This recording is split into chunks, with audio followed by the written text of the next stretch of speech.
Ladies and gentlemen, welcome back to another very special Hyperconscious Meets Conversations Change Lives podcast. Very special guest today, Kathryn Mini but Mighty Nash. How are you doing today? I'm good. How are you? I am glorious. Alan is with us as always because he just hangs out all the time. So. What's going on, everybody? Conversations Change Lives Meets Hyperconscious podcast. Getting after it. Yeah. So, Kathryn, we met on Instagram, reached out to her. She's a huge inspiration, trying to break into the fitness industry, coaching some people online. 22 years young. 22 years young. Yeah, very young, very ambitious. Do you want to try to introduce yourself? Okay. So like they said, I'm 22 years old. I graduated in May with my bachelor's in health science. I plan on going to grad school in this upcoming May.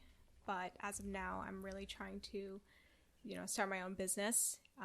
So right now I'm living at home, working my butt off, trying to get a program together, trying to start my own website. So, I feel like now is the time to start, making connections. So it's so nice to meet you guys. It's awesome. Likewise. Yeah. I was just saying how dope it is that we get to sit down and people, I don't know if it's just the energy, but when we sit down with people, they open up very quickly. Yeah. And it's awesome that people are willing to do that. So I'm very grateful, very happy that you were willing to do that. And we're going to get after it. And I think we'll add a lot of value to people's lives. Cool. For sure. He's over there. So we were talking before this podcast, and we wanted to, I always like to set an intention before I enter a room. And I was talking to Kevin on the way here, and then again to Kathryn once we got here, about back when I used to be really self-conscious about my physical body and how I kind of deluded myself into thinking that it didn't matter to make myself feel better, and how many other people might be in that position, and what we can do to maybe, I always go back to that Steve Jobs quote, how does someone know what they want when they've never seen it before, never had it before? So for someone who's never been in, quote unquote, great shape, or in a regimen in the gym, eating right, what can we do or say to maybe inspire them to consider it? All right. Well, hell of a question. Right. I actually think that, action always comes first. It's all discipline comes first. It's all about taking the first step, because, you'll never know what it's like to do anything until you take that first step. And I think the passion will grow over time. Discipline will grow over time. Yes. But you just have to get over that first barrier, that first step, which is the hardest part for anyone in anything that you do. And then you'll realize, over time that, hey, maybe, I kind of like this. And over time, that's how it worked for me. I developed my passion over time. It definitely was not a one-time thing. So what do you think it was that catalyzed that for you? So real quick, just to take the question a step back, I was talking about how, is everything okay over there? Oh, yeah, everything's fine. Yeah? All right. Kevin's computer is going a little... Do you want to just lower this and then angle Sure. it up? I don't want your pretty my face face to be... is lower, too short. Lower and then angle up. Technical difficulties. I like this. So we were talking in the preamble a little bit about what catalyzed, fitness for me. I was 160 pounds, skinny fat, was not taking care of my body in corporate America, just working my face off, focused primarily on wealth creation and money, definitely taking my health for granted. And what catalyzed it for me was, I had this one night, I was at a party at a buddy's house, a fire, and one of my friends from LA, he's actually been on the podcast, Ryan Moore, came back from LA, and he's in great shape, and he took a burger bun off of his burger. Mm-hmm. And now, whether or not logistically I think that's a good idea or a bad idea for a diet is irrelevant at this point, because I saw that and I realized, oh my God, he cares enough about his health to actually take his burger bun off his burger. He still, gives a shit. And I don't anymore. And I realized, I kind of wept that night, and I realized that I hadn't been taking my health more seriously. So for you personally, what was that sort of catalyzation or quantum moment where you kind of realized, I really want to do this fitness thing, and I want to start. I want to at least start. Yeah. Well, so I actually first got into working out in high school. So as a brief, background, I had scoliosis surgery when I was in 8th grade, and throughout high school, I attempted to join several sports and either got cut because I was super out of shape, or, you know, the sport would actually hurt my back. Okay. So none of that worked, and I was pretty depressed because I grew up with 7 siblings, and they're all very athletic. All played lacrosse, football, cheerleading, and I was the only one who just wasn't good at something. So, you know, I was, you know, formerly a gymnast, very, very good gymnast. Excellent. But I can no longer bend my back. So senior year of high school, my dad joined a gym, and I thought it sounded badass. So I'm like, okay, I'll join with you. Nice. So I actually first started as a cardio bunny. Okay. So I would do like 40 minutes of cardio and then run to the corner and do like 1,000,000 crunches, thinking that, oh yeah, great workout. Cardio bunny. Have you Yeah. ever heard that before? Oh, yeah. Oh, really? Yeah, Okay, yeah, I'm yeah. new to the cardio bunny thing. All right. Yeah. So I did that for a solid few months, and I realized, you know, I learned that, you know, I feel better. I could focus a little more in school. So, you know, slowly I would segue my way into the free weights. Yep. Not free weights, the machines. Okay. So I would do probably like 4 exercises that looked doable. You know, you see that little picture on the machine, like how to do the Yeah. overhead press. So I'd follow that, and then, but I'd be way too afraid, you know, to get bulky because, you know, Yes. that's, Ooh. so I'd do like 10 pounds thinking like, wow, like my arm's so, you know, I was afraid of getting big. Yeah. And then I guess I did that for about a year or so, and I would compare progress photos because I'm like, my goal was ultimately to lose weight and to tone. Yeah. And I realized like within a year I saw no progress. I was like, what the hell is this? Interesting. Okay. So that frustrated me. And then I got into college, and when I was in college, I incorporated a little more weight training, started following some girls on Instagram, and, you know, they wouldn't post workout videos, so I had no idea how they got their physiques. Yeah. So I started doing my own research, slowly started incorporating more weights, still afraid of getting bulky, so I still did lightweight, high rep training for about a year. No results. Okay. You know, maybe I lost a little bit of fat, but I literally Talk saw about no perseverance, change. huh? Yeah, you This did- is 2 years, Why no didn't you result. quit? Why didn't you quit? I knew that I was just gonna work out just because it was fun. Like I enjoyed it. Yeah. Okay. Nice. But you did I feel was- better mentally too, Yeah, and emotionally, mentally, right? yeah. Okay. I Which is thought, yeah. And what really hit me was, it was the end of my freshman year, and I compared like a 2-year progress photo. It was very, very minor. It was huge to me, yeah. but it really wasn't. Like now that I look Now at that it, I you was look like, back. that's nothing. Yeah. And I would show all my friends, and they would stare at it, zoom in, like what changes have you made? And I was like, this is 2 years of hard work, and they saw nothing. Yeah. So then I was like so discouraged, and I was like, damn, like, what am I doing wrong? I wasn't completely happy with my body because I still had, you know, the gut fluff. You know, I wasn't in the best shape. So sophomore year, I started doing a little more research, started getting into heavier weights, but I didn't track anything. I didn't track my weight, reps, whatever. So I, again, you know, I saw a little bit of improvement in muscle tone, but it wasn't anything drastic. And then I bought this program because I was so frustrated. I was like, you know, especially like, you know, my legs, my butt, like to keep things, you know. Yeah. But like I was flat as a pancake. I had no curves, no shape or anything. I was like, you know, I really want to change my body.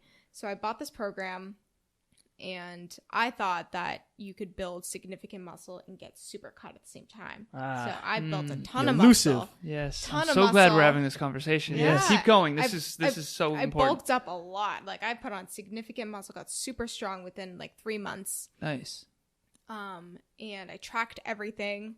So this program was a macro track. You tracked your No, it macros, was or you just tracked your calories? It was a very basic workout program. It was like a very like leg and glute focused workout program. Was there any diet associated, or were you doing the diet on your own?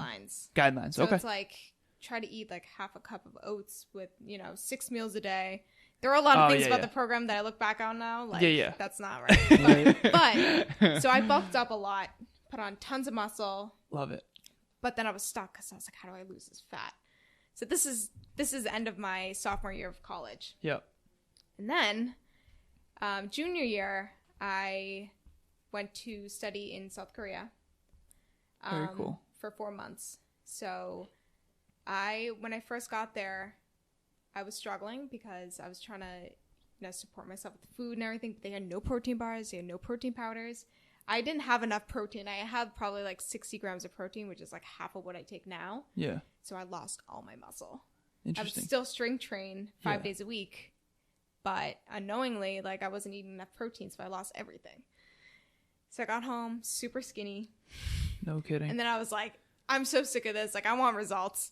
So I literally researched everything in the book, everything I can possibly think of, but I got it from sources like, not from like bodybuilding.com. Like I made sure they were doctors. They were like credible, peer reviewed. Like I would actually do research, like what is right, what is wrong. I'd read a ton of books. Nice. And yeah, that's actually when I got back from Korea, that's when I started my page. Okay. Nice. It was initially a fashion page. I don't want to get into that. That was a mess. Makeup and fashion, right? I remember. It was horrible.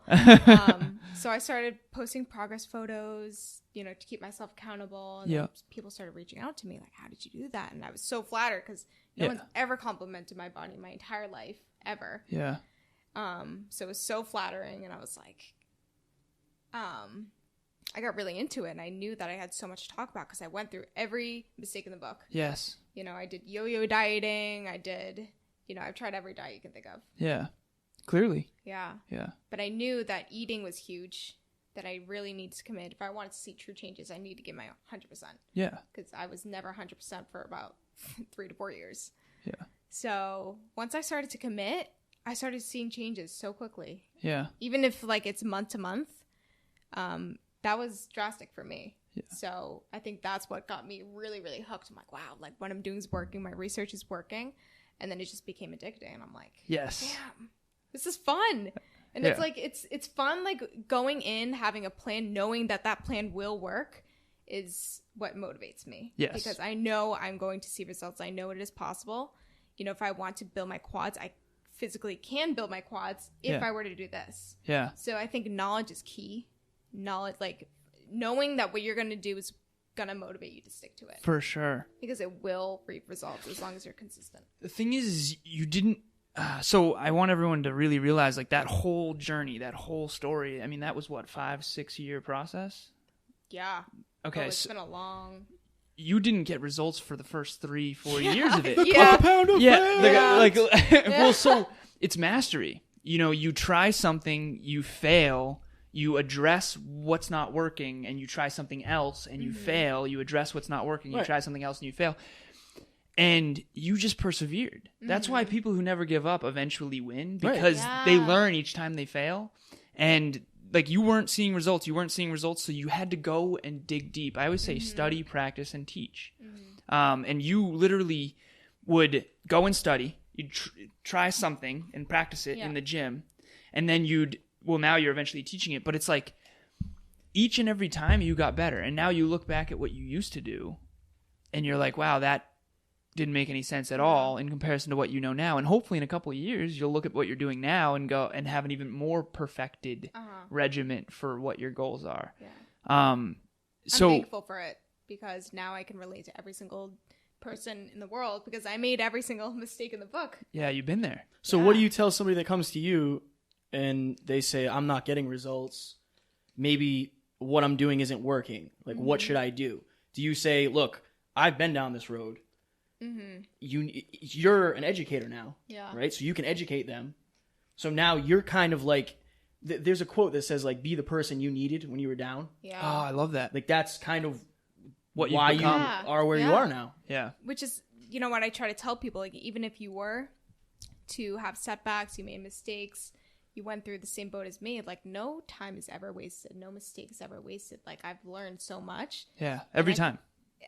Like even though it was 3 years of, no progress, like just because I didn't make physical progress doesn't mean I got the experience and now I can use this to really empower and help people. Now, like if I tell them, I'm like, what's your workout routine or diet look like? I can easily, it's like night and day, point out exactly what it is. Yeah. That's wrong or that's right. Yeah. Yeah. I don't need to research anything anymore because I know, like I've been very, very self-aware, trying to, you know, it's like I do my own experience. Yeah. So like I Experiments. vary out Yes. the like the independent variable, I guess, and try to focus on, okay, if I keep my macros, my protein intake at like 40%, whatever, and like I've been very, very aware of my body. Figuring out what works, what doesn't. How does my body respond to a high sodium day? Yeah. Or 2 days of high sodium? I notice that my weight fluctuates, goes up 2 pounds. Yeah. If I keep my macros exactly as it is. You know what I mean? So it's a lot of like observation, a lot of... That's next level. It's the scientific I'm method. intense. Well, because we always talk about that. Like, I've had people reach out and be like, yeah, I gained 5 pounds overnight. And I was like, oh, are you on your period? And they were like, yeah. And I was like, okay, like, what'd you eat? And they're like, oh, this. Okay, there you go. You're good. Like, give it a week. You're fine. Like, it's not the end of the world. Yeah. But it's like, once you have, you know what the pieces do to the game, you can control it. You can do, you don't have to freak out over the small things because you know it's just, it's going to work itself out. This is just part of how it goes. Yeah. I was actually talking to Jenny not long ago about that because I step on the scale. I try to step on the scale every morning, and I've been in a cut. I've got actually 3 photo shoots in the coming month that I'm prepping for. And I was trying to break 190 for the longest time. I'm always looking at the scale, where it's moving and at what rate. And for whatever reason, I just kept jumping between 190 and 191.5, 190, 191.5. And I was still, I felt like I was looking leaner. I was training my face off, and I was dieting accurately. I was tracking my calories, and I'm like, I know that this scale is going to jump. I know it is. Like, I'm going to wake up in like 2 days. I remember I posted on my Snapchat 191.5, and I said, don't worry, this by Sunday will be 188. The next day, I literally jumped down to 197.7. 187. 187.7. Yeah. Sorry. Wow. 187.7. Yeah, wow. We haven't eaten yet today. Yeah. Can I pause for 1 second? I saw that flashed. It kind of went black, and then the screen went on again. I don't know if it like... It isn't on. It's One not. sec. Good call. Good catch. Ooh. We're sorry. This was a little bit ago, so I don't know. It's okay, because Kevin's is on. Okay. That's why we have both. Got it. Yeah, no Oh, worries. that's smart. No worries. But yeah, the only way that you're ever going to really understand that intricacy of how your body works is if you have the experience over time. The thing that I really want to harp on here is you spent 5 years trying to master your craft. You're only 22 right now. Yeah. By the time you're 30, this is 8 more years of knowing actually what to do and continuing to improve upon it. So like you said, it's not for nothing that you didn't make progress for 3 years because that 3 years of experimentation created a blueprint now that you can build a skyscraper on top of. Yeah. It's not about how long you've been exercising, really. It's about how long you've been exercising effectively. Yeah. Exactly. Because once you figure out how to do it effectively... That's so important. Right. Yeah. I screwed off a lot. Like, I'd go in, I'd max out on bench. I'm good. Get some curls. All right, Close cool. grip. Yeah. You know? And then I was like, I can't even squat 185 pounds. And then I was like, I should probably work on that. And then that went to 225. That went to 315. And I was throwing 4 plates on and squatting that. And it's like, okay, this is pretty cool. Yeah. You know? I read one of your posts about how one of the sole purpose that you wanted to grow your following was to help people. Yeah. And how being strong was so important to you. Yeah. Is there a correlation between your size and wanting to be super strong? Because obviously mini but mighty.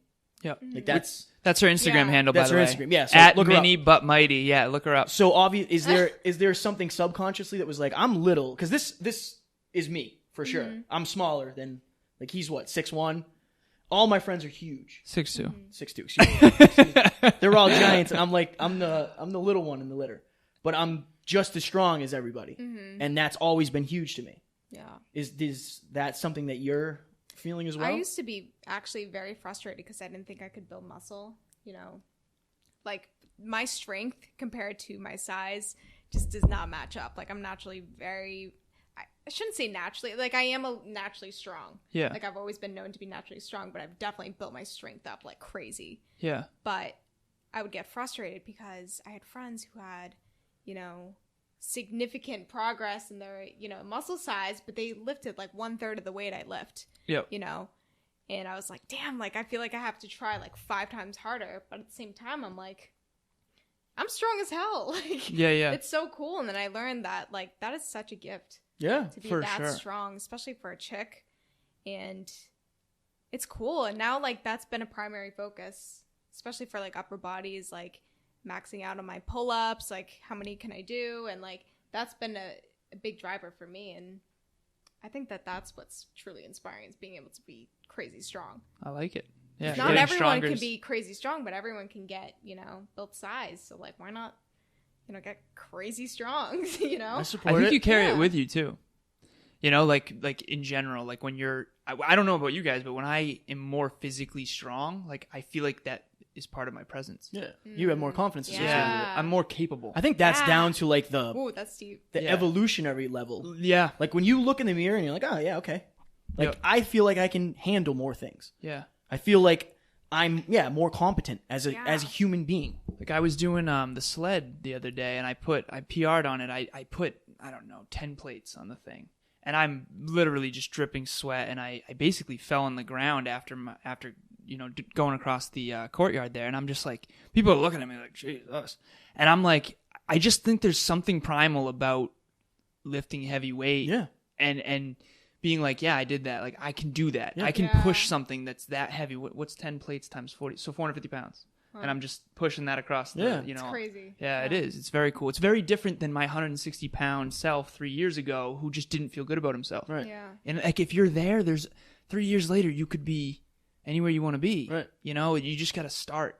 Trial and error. And know? don't Taking let the first failure step. stop you. Yeah, right. Yeah. Take Yeah. the first step. That's Yeah. the hardest part. of Every time you anything. got frustrated, you could have quit. Yeah. You didn't. People do. There's so many people that did. So many people quit. That's the yo-yo stuff. Know? Exactly. But each and every time that you weren't getting results, the thing that stuck out to me is you went and studied. Right. You kept saying, I went and did research. I went and did research. Even if that research wasn't valid the first, second, third, fourth time, you just Right. you Right. kept researching. Yeah. It's like, oh, well, I got frustrated, and so I went and researched. I'm like, yes, I love her. You know what I mean? Like, me Yeah. too, every single time. Crazy. So what are your current fitness goals? I knew this was coming. Ooh. So I actually just got through a cut. I put on significant muscle from, I think, 2016 to 2017. I put on a solid like 13 pounds of muscle. Nice. No kidding. After, being very confident in my research, tracking macros very diligently. Yeah. Put on a ton of muscle. So I just finished up cut in October or November. And then I spent the past 2 months kind of just in maintenance mode, Okay. kind of, enjoying the holidays and Holidays, stuff. yeah. I So remember right seeing now- a post about that. Yeah. I think, yeah. So now I'm going to do like a 2-week mini cut just to feel good again, feel like, Yeah. I'd say I'm relatively lean, but I just want to have a good start. Cause Good then base I'm gonna, for a lean yeah, bulk. lean bulk. Yep. Lean bulk. So you're going to be starting a long-term lean bulk. Yeah, Lean bulks are tough they are. because it's really challenging to not end up overeating and Yeah. getting fluffy. Yeah, that was my Lean- problem last time. Because when the But- scale's not moving, you're like, shit. yeah. So you eat more, and then all of a Yeah, sudden it yeah, jumps, yeah. right? It jumps 3 pounds. You're like, Yeah. and it's not even just the scale. We were talking about this. You know what I think it is we think linearly too much. Yeah. It's exponential. So, like, for example, when you're super, super cut, even if you gain the littlest amount of fat, it makes a noticeable difference. Right. Yeah. Whereas when you're already a little fluffy, it's like, oh, no big deal. No Right. big deal. No big Yeah. deal. And then eventually it's like, I always say it's like a orchid that blooms and dies on the same day. Like, for whatever reason, when I'm in a bulk, I feel like I'm like looking better. When I go from really lean to bulking, I always think I look better. And then all of a sudden, almost overnight, it's like, oh, I'm fluffy. Yeah. Yeah. And that, right? Isn't that the thing? And then when you're cutting, it's the same deal. It's like almost overnight. It's like, yeah. Yeah. Like I'm ripped all of a sudden. It's not overnight. It's just exponentials. Yeah. Yeah. Well, your orchid analogy. Is that an analogy? No, I don't know. Is that an analogy? Or is that a metaphor? Metaphor, Whatever it is. analogy, either way. That is about the show day though. Also, Yeah. so we were talking earlier about competitions, whether or not you'd want to compete. I've competed. Alan has competed. I am now against it, And I am very for Alan it. is very for it. Yeah. I'd like to hear your opinion on doing a show prep and why you hold that opinion. It's a great question. I am very all about, challenging your own self and working towards your own progress, focusing on your own lane. And I feel like that could get in the way of that, I guess. Like I've definitely over the past years, the biggest thing I've learned is to not compare. And I think that's what's, if I compare my progress month to month compared to my progress compared to like where someone else is right now, I get very discouraged. Yes. Because, it's unrealistic to expect that you're going to look like that person. But it's very motivating seeing that, wow, I'm making progress for myself, So I feel like if I were to do a competition prep, I would constantly be, looking at other chicks, seeing like how far they are. Like if they're 6 weeks out, how lean are they? How lean am I? And I feel like that would just lose the fun of it.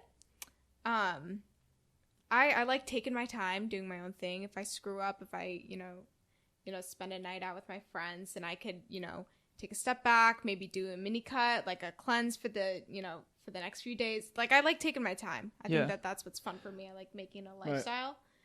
Right. So I'm not against it. Like I think it's great. Like it's a sport. It's like, any other sport to me. Yeah. So it's really, personally, I don't think I could do it. Maybe, a year from You don't now. think you could do it, or you don't want to do it? I don't want to do it. Yeah.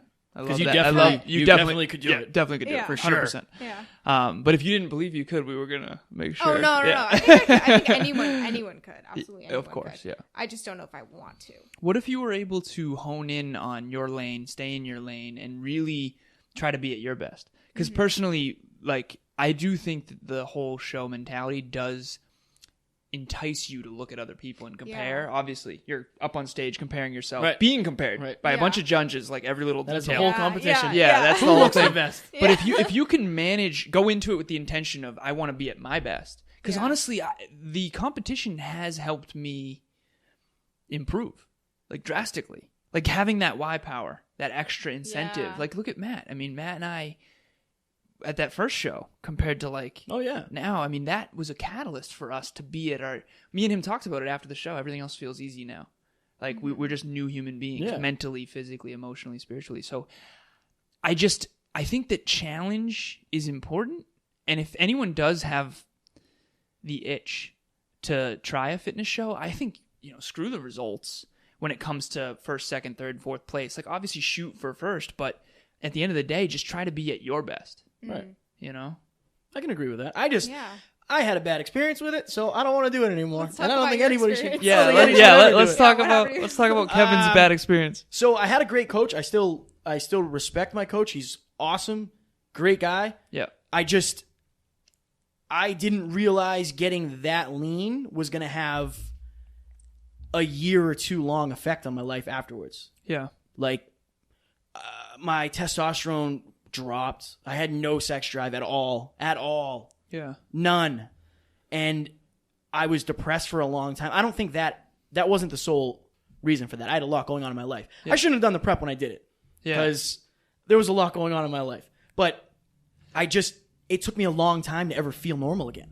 Mm-hmm. Do you, like, if you were to do it again ever, and I know that you don't have the intention to do that, but like, don't you think you learned a lot and could do it a more healthy way? I think I'm a very all or nothing person. So if I'm doing a show, I'm going to be, I want to be the leanest person. And I don't care if it kills me. That's the problem with me. I'm kind of the same way. Interesting. I guess. Yeah. I definitely think that I have that excessive nature about me too, but I can't. I remember, Kevin, you told me during my last show, I'm like, oh no, it's going to be no problem. Credit. And you're like, and what were you saying to me? We were at breakfast. And Alan was like, look. Slugging eggs and pancakes. And Alan was like, you were still like 12 weeks out at this point. And you're like, dude, I feel great. Everything's great. I was like, Alan, you haven't even started dieting yet. You're eating 3,200 calories. Like, what do you think? I said, you're going to be miserable the last month. Guaranteed. Yeah. You will question why you're doing this. You're going to be miserable. And I was saying this time I won't let that happen. It's going to happen again. I gave myself the wiggle room, so it did end up happening. I had a few, minor breakdowns where I had to call my coach and say, listen, I need a cheat meal. It comes with the territory, man. Yeah. It definitely is tough. You want to play football? Good chance you get a concussion. Right? Yeah. You want to be a bodybuilder or a bikini girl or a physique girl or whatever it is, there's a good chance you're going to possibly not be the most healthy you could be. Yeah. What if that made you stronger, though? That difficulty? No. Made you, the challenge. Difficulties that can make you stronger. Like, the challenge made me better. You're about to get your ass kicked by both of us. We're going to team up on you. I enjoyed both the should, and I think that it was definitely a challenge, but I think it made me better. I think you're a sicko, though. I think, in a good way. Not a bad way. Yeah. Alan's very, oh, I see that. I want that. I'm getting that. That's it. No questions asked. Yeah. That's how you are. I see that. I want that. Ooh. That's a lot of stuff I gotta do. I don't want to do that. All right. Fair enough. Be You have discerning. to enjoy the process. Yeah, and You have I to did. be willing to Yeah. do a lot of suffering, I feel like. Yeah.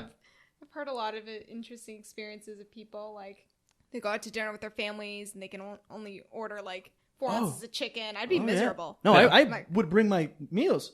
Yeah. I brought my meals to my birthday, 2 weddings, Yeah. the 4th of July. Yeah. Like, And no booze. nope, nothing. Ooh. Yeah, nothing. Yeah. Water. I remember one time I brought a Ooh. McChicken when you were in like prep, Yeah. and I was like, slug this McChicken or whatever. No, You no, were that's like, not you an were like option. scared. I saw the look on your face. You're like, no, I can't that's do not that. an option. Yeah, Oh. that's not an option. I'm like, dude, you're fine. I literally Like, ate the relax. same thing. 6 meals. I ate 2 egg meals, 2 chicken meals, and 2 carb meals every day for 3 months straight. Every single day. And I got a cheat meal on Saturday. But Yeah. it was not my choosing. What- my coach picked it. What was the cheat meal? It would either be steak, potatoes, and veggies, or Cheat meal. Yeah. and I don't like steak. I hate steak.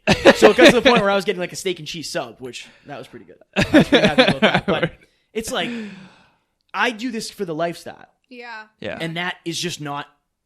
It's not a sustainable lifestyle. You don't feel like you're like 6 weeks out from like being I feel like stage ready for sure, but I'm always like that, and I always That's- have been like But that. that's my point. Like, Why wouldn't do it? be- okay.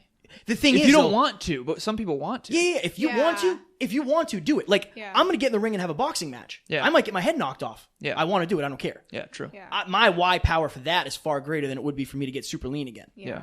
and go through everything associated with that. So, Kathryn, you've never done a show. Yeah. You don't know if you want to do one, or you definitely don't, or what's your take on it? I don't think I'm interested in it. Just A lot- because it's I don't like restricting myself too much. Like, I track my macros. Yeah. I'd like to fit in my ice cream every single day. Like, I like making it a lifestyle, and Yeah. it keeps me sane. Yeah. I don't know. Maybe like in a few years or so. Is I'll strength- If you don't consider have it. the itch yet, you Is don't have the strength itch. more important to you than like aesthetics? Upper body wise, strength is more important. Lower body, I'm trying to grow my lower body, so that's more hypertrophy. Because I was gonna say, obviously, when you're doing a show, you're on limited macros or limited Yeah. carbs. Yeah, you're gonna lose strength. You're gonna lose strength. muscle mass. Yeah. And that's hard too. Yeah. When you're used to getting under the bar and squatting whatever it is, and you're like, oh boy, Yeah. Losing It's, strength. honestly, even in this cut, I've lost strength. It's tough. it is. I was bench pressing yesterday, and I was down by like 15%, and I'm just like, damn, like, It's part of the game. oh, it sucks. Yeah. Getting worse is not my forte. Yeah. you know, but you know it's worth it in the long run. So Hopefully. yeah. I wanted to ask you about when you got into fitness, Yeah. so your mindset then, or your confidence level then, as opposed to like now. Mm-hmm. Most people just see the physical changes, Yeah. right? They see, whatever it is. You have abs now, or what you have veins. So much whatever more it than is. that. Yeah. It is. You are an entirely different person. Yeah. You want to go into that? Ooh, yeah. It is. I am completely different.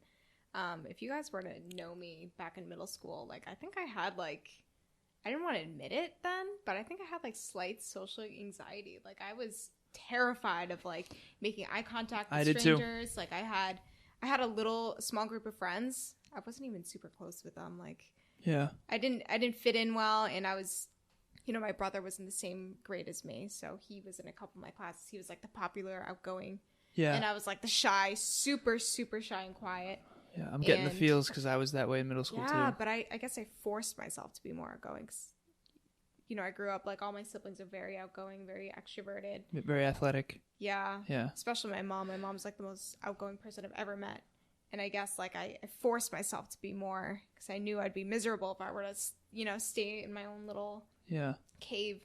But yeah, like as I started working out, the more comfortable I got with my body, the more comfortable I got speaking to people for some strange reason. Like, I felt like I was, when I was very insecure, it was more so like what I looked like, how I sounded, how I overthought everything. Yeah. But I guess the more comfortable I came with my body, I guess it was a slow process. Especially starting my fitness page. Like, it wasn't Like I was very, very nervous about that too. Yeah, at first. Because I'm like, are people going to listen to me? Like, am I making significant progress? Is my body fit enough? And then I realized, like, you know, the more I opened up about myself, my struggles, like people reached out to me and like they liked that I was authentic. Right, you're a real person. Yeah, and then You're I not guess just a picture. Yeah, and then I realized I'm like, I think authenticity is key. Like, if people see you're a real person, For sure. and then I became more comfortable with that, and then I became more comfortable being myself, and like showed my goofy side. And I think once I'm able to get goofy, then that's when I'm just like, you know, life is really just, you know, it's, don't take it so seriously. Like, you know, and I guess like it definitely built up over time. And, you know, as it became more comfortable with my body, the more confident I felt in myself. And yeah, it's nuts. Different person. Oh yeah, completely different.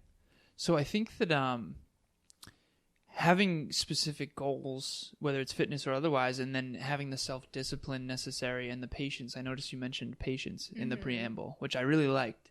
Patience, yeah. Patience, yeah, because I think that your perseverance needed to come with patience, because those 3 years where you weren't seeing progress were still important. Yeah. Super important looking back.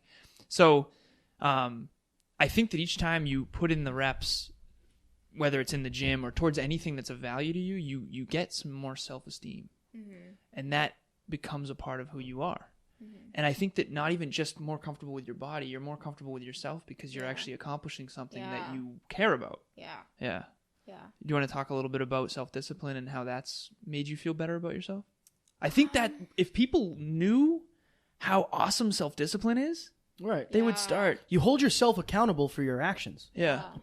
That's and, it. And then you feel good about it. Yeah. Right. And then you want to do it even more. That's what makes it so rewarding. Right. Is that like, wow, like I have that self-control, like that most people don't have. Like it gives you a sense of control over your life. Yeah. Yes. So much control. And having that control is so empowering. Like I'm in control of my own destiny because I'm proving it. You see all these memes on Instagram. Yeah. I saw one yesterday, and this happens every once in a while to me, but it was like somebody texted me and said, "Hey, what did you do today?" And like the person was like, "Listen, I get up at noon and it's 6 o'clock now. I don't know what happened. Like, I don't know. Things just happen." I have those days, right? Of course. But I also feel like shit at the end of those days. Yeah. When I have accomplished nothing, I feel terrible about myself. Yeah. I think a lot of people feel terrible about themselves, but there's the disconnect between, oh, I have to do all these things. Like, just do them. And then at the end of the day, you'll probably feel better about yourself. Yeah. Try it once and see what happens. Yeah. Yeah. You know? That's how discipline's made. Yeah, I knew I'd feel worse if I didn't work out or if I didn't reach my goals. And that 3-year period where I wasn't giving my all only made me more like discouraged and more like, because I knew I could give more. I just wasn't there yet. Right. I didn't know if it was worth it. I didn't know if it was, if I should if it was bad that I should focus that much on my physique, or, like I felt like A, I didn't deserve it. B, like I didn't know if it was worth my time. So I guess once I really started to commit, I'm like, I can actually turn this into something amazing. Like I can inspire people. I can make this a career, hopefully someday. Yes. You absolutely can, yeah, by the for way. sure. No. I didn't mean to sound like that. Yeah, Like, I know I will. Like, Yeah. Every time he says it, we're like, no. You absolutely can. We're the worst. I know. I believe Wait, sorry. I believe anyone could do anything if they want it bad enough. You set your mind to it. Yeah, absolutely. Go ahead. Even if I were to make pennies at first, like I'm doing what I love. Yes. Which is what That's part of it, so right? many people work 9-to-5 jobs that they hate. I'm like, what are you doing with your life? Yes. Like, Yes. you need to do what you love. You need to make an impact. And like everyone can. It's just like you need to wake up and realize that we all have potential. Yes. And everyone has potential. You just gotta acknowledge it and, work towards it. Absolutely. It's gonna suck. Yeah. Like, when you figure out what you want, I always joke about this. The worst day I ever had was the day I realized my passion. And I don't mean that. I don't mean it really was the worst day. But that's the day that I became accountable. And now when I go to bed at night, if I didn't do everything I have to do, I have to look myself in the proverbial mirror and be like, yo, you fucked up today. Yeah. You should have done more than you did. Yeah. And then it's like, then my mind's like, you're never, ever going to get where you want if you're not, like, why? How do you think you're going to get where you want if you're not doing what you want? Yeah. Or what you should be What you doing? should be doing. There's people out there who aren't sleeping right now because they're working. Yeah. Yeah. And here I am watching something stupid on Netflix, which is fine every once in a while. Yeah. Yeah. Yep. But do the work. You're going to get out what you put in. Well, that's your inner barometer. It's trying to tell you, like, we can do this. We should do this. Right. Like, what do you call that itch? You know, we could talk spiritual for a minute. Like, For sure. You know, when you decide that this is your passion, this is your purpose, this is what I want to do, this is what I want to become, I think that your heart becomes your sort of emotional guidance system towards that. And so when Kevin's watching Netflix on something stupid, his heart's saying, yo, what are we doing? This isn't My heart's consistent with who we are Well, my heart anymore. usually Yeah. wants pizza, honestly. Well, you know. That's usually what that's what happens next. But seriously, it's like those itches are your instincts kicking in your heart saying, like, go try this, go do this, go give it a shot. Like, for whatever reason, you never gave up on fitness because you knew it was for you. I never gave up, even when I was down and out as well. So I think there's a lot of people out there that are maybe burying some desires underneath you know, disappointment, when in reality it's like that first baby step could make all the difference. Yeah. So And everybody wants to be fit. Yeah, Right? everyone does. Everybody wants to. either that or they're pretending they don't. Right. Like I was. Oh yeah. Do you? Yeah. Were you afraid of getting like judged, like when you first made your page, or it's even now? Like I'm sure you probably do get judged to some degree, Oh yeah. negatively. Oh yeah. I get Right? haters all the time. What do you? Don't say anything to them because they don't deserve it. Oh, But yeah. but what do you do to get through that? How do you get through that? I know that my purpose is far greater than any negativity, any criticism that comes my way. Like I get messages daily from girls saying like how I've impacted their lives in ways I never even would imagine. Yeah. It's amazing, And right? It's just that constant support I receive from people Yeah. like remind me of my purpose, and my purpose is far greater than any little setback, any little hate comment. And I like personally think I've received more hate than most people. Like, and it's not like I don't post anything provocative. I don't post anything. Like they're all transformation photos. Right. No, they are. That's Like, why oh, we're you're here. like- Your page was Right. Game, Yeah. I was very impressed, for People sure. give so much hate on progress photos, and it's only on my progress photos, which is interesting. Yeah. It's either like, oh, your pose is different. Like, oh, why don't you try getting a picture with different lighting? And Right. I'm like, It's because they're not making any progress. oh yeah, exactly, Yeah. exactly. I'm like, I don't take it personally ever, because I know I'm like, Yeah. what are you doing with your time, dude? Like, what are your life goals? Like, you're really scrolling through Instagram. Going out of your way to hate to on hate someone? on Like, me. Yeah. That's sad. That's You think like sad. Bill Gates behind a keyboard, like, oh, you Yeah, transformation yeah, photo, yeah. like look at the lighting. It's Exactly. like, no, he's busy. He's Right. busy doing Getting something after else, it. like, Yeah, right. That's interesting. Yeah, that's I don't get much fascinating. hate. No? No. No. Well, then you ain't popping. But I'm an I'm I'm just an kidding. assassin. You know, I'm I have kidding. I start swinging these things around. Come at me, bro. So we were talking earlier when we got out of the gym today. I said, a quote came to me this morning for whatever reason. It said, Alan, step out of your insecurity and step into your greatness. Because like every time we get butthurt by something, it's really a reflection of our own lack of self-confidence. Right. You know, no matter who is making Yeah. fun of you, like last night there was a few jokes about certain things that I've posted or whatever, and it kind of got to me a little bit. But it's all in good fun, and honestly, at the end of the day, it's like, wait a minute, I know what I'm doing. Right. Yeah. Like, I chose to do You that. kind of signed up for. Yeah, you signed up this for is it. that's literally what you Yeah, signed up man. for, and it motivated the hell out of me. Yeah. So honestly, Great workout today? Yeah, it was a hell of a workout this Yeah? morning. Like whether you're getting haters, so if you get hate, it motivates me. Yeah. If you get inspiration when people reach out and said you've changed my life, it motivates me. Right. Yeah. Either way, I'm motivated. Win-win. Yeah. Love it. Win-win. It's a win-win. Do you feel that way too? Yeah. Yeah. I like what you said about, getting offended is only a reflection of your own insecurity. It's, you don't get offended if you don't believe it. Yeah. Like, Yes. I think that's Right. key. And I think also, like, once you view the situation objectively, step out and observe, that person's comment, and then try to think what is going on in their head. Yeah. Why would they go out of their way doing that? And Yeah. really try to observe where they're coming from. No truly happy person wants to put anyone down. I No know. truly successful. Right. I Or, know. Like, I can say that personally because I've truly happy, not because of my life's amazing, but because I choose to be happy. Yeah. And I Choose to be happy. choose Love to it. be happy. I choose to not let my emotions control me. I choose to surround myself around the right people. And I know that, like, I never want to put anyone down personally. Like, Yeah. never. There's no benefit. No benefit. There's no benefit to putting someone It else only down. makes me feel like crap. So now Yep. that I know what it's like to be happy, I know that people who hate, people who gossip, are unhappy. Yeah. It's like night and day. So it's like, shame on you. That's sad. So to take it back to when Ryan took the burger bun off of his burger, I could have easily made fun of him, but that wouldn't do anyone any good. Yeah. Notice how I didn't make fun of him. that actually catalyzed the transformation in me. Him caring about his own health and showing that through his actions and leading by example changed my life without him even knowing it. Yeah. That's How many crazy. lives are we changing without even knowing it, just by putting in the reps, just by caring about people? So fulfilling. It's so cool. It's the best feeling in the It world. really is. So I have, I'm reading a book right now called High Performance Habits. Shout out to Brendan Burchard. This is my second favorite book that I would recommend to High you. Performance Habits. High I've heard of Performance that. I Habits almost, by Brendan Burchard. you need to Unbelievable. send that to me because I will. the name of the book. I will screenshot it. She's a soon-to-be avid reader. Yes. Already avid? Yes. Already avid? Your goal is a book a week? This year, a book a week. Yes. Ours is a podcast a week. Yes. So stay tuned. Yes.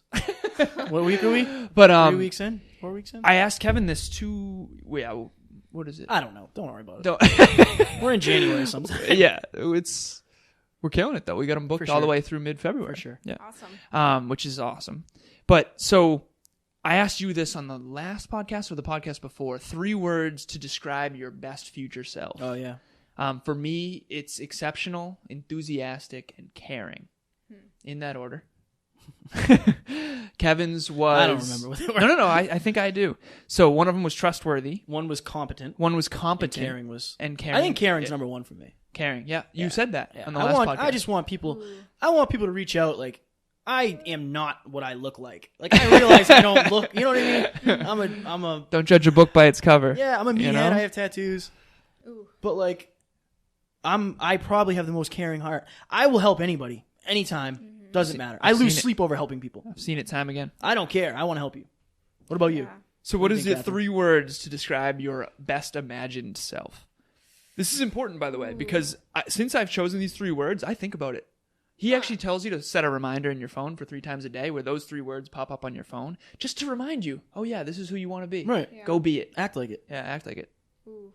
I don't want to like give you words and then change my mind later. No. on, Well, I gotta- so it's off the cuff. Yeah, this is It's legally off the cuff. legally binding. Yeah, Whatever exactly. You say, Whatever have you to say, do. you have to be. Yeah. Forever. Let's see. Put it on the I spot. think What just comes from the heart, just real quick, like Yeah. from the soul. genuine. Yes, love For it. sure. Authentic And- or genuine. Yeah. Yeah. Be truthful in every single thing I say, not, doing everything with desire to help people. If I were to ever, get big, then I want to be when known, you get big. when I When get big, you get I want to big. be known for And you helping already people. are, relatively speaking. You Right. are. Yeah. You're changing. You have 40,000 Instagram followers. You have the potential to change 40,000 people's lives in a moment. Yeah. Right.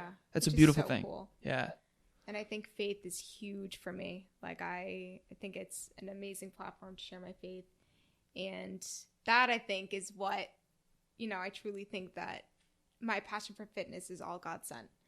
Love it. Because, God's who got me to where I am today. He's given me that extra push that I needed and like daily reminder. Like it's bizarre because I like every day, like I get like a weird urge to post something specific, like a specific Yes. message. And then It's I like get a calling. It's sw- crazy. Yeah, and then I get a swarm of messages. Wow, like I honestly like Right? changing lives somehow. I'm like, Right. I almost didn't post this. Yeah. It's it came bizarre. through me. Yeah. It's bizarre. So that's interesting. So I wanted to mention spirituality, Yeah. and I know that it mentioned God Yeah. on your Instagram Uh-huh. profile, so I noticed those kinds of things.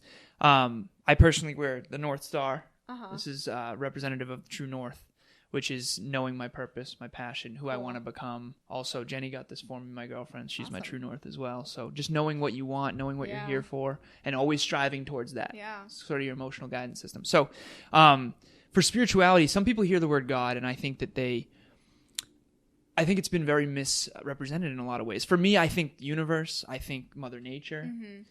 Nature, I think, is the best way to describe, or you could say source, Mm-hmm. right? For you, and again, go into why you put God first in your Mhm. profile and what that really means to you, because I think people have a really strong misrepresentation of what that word actually means. I know that I did as a kid. For sure. For sure. Well, I'm a Christian. I've grown up Catholic. My family hasn't been super, super strong, I guess. Like, we go to church every Sunday, but it's like how I was raised to, like, view my faith is very different from how I view it now. Yeah. Back then, it was more like go to mass every Sunday.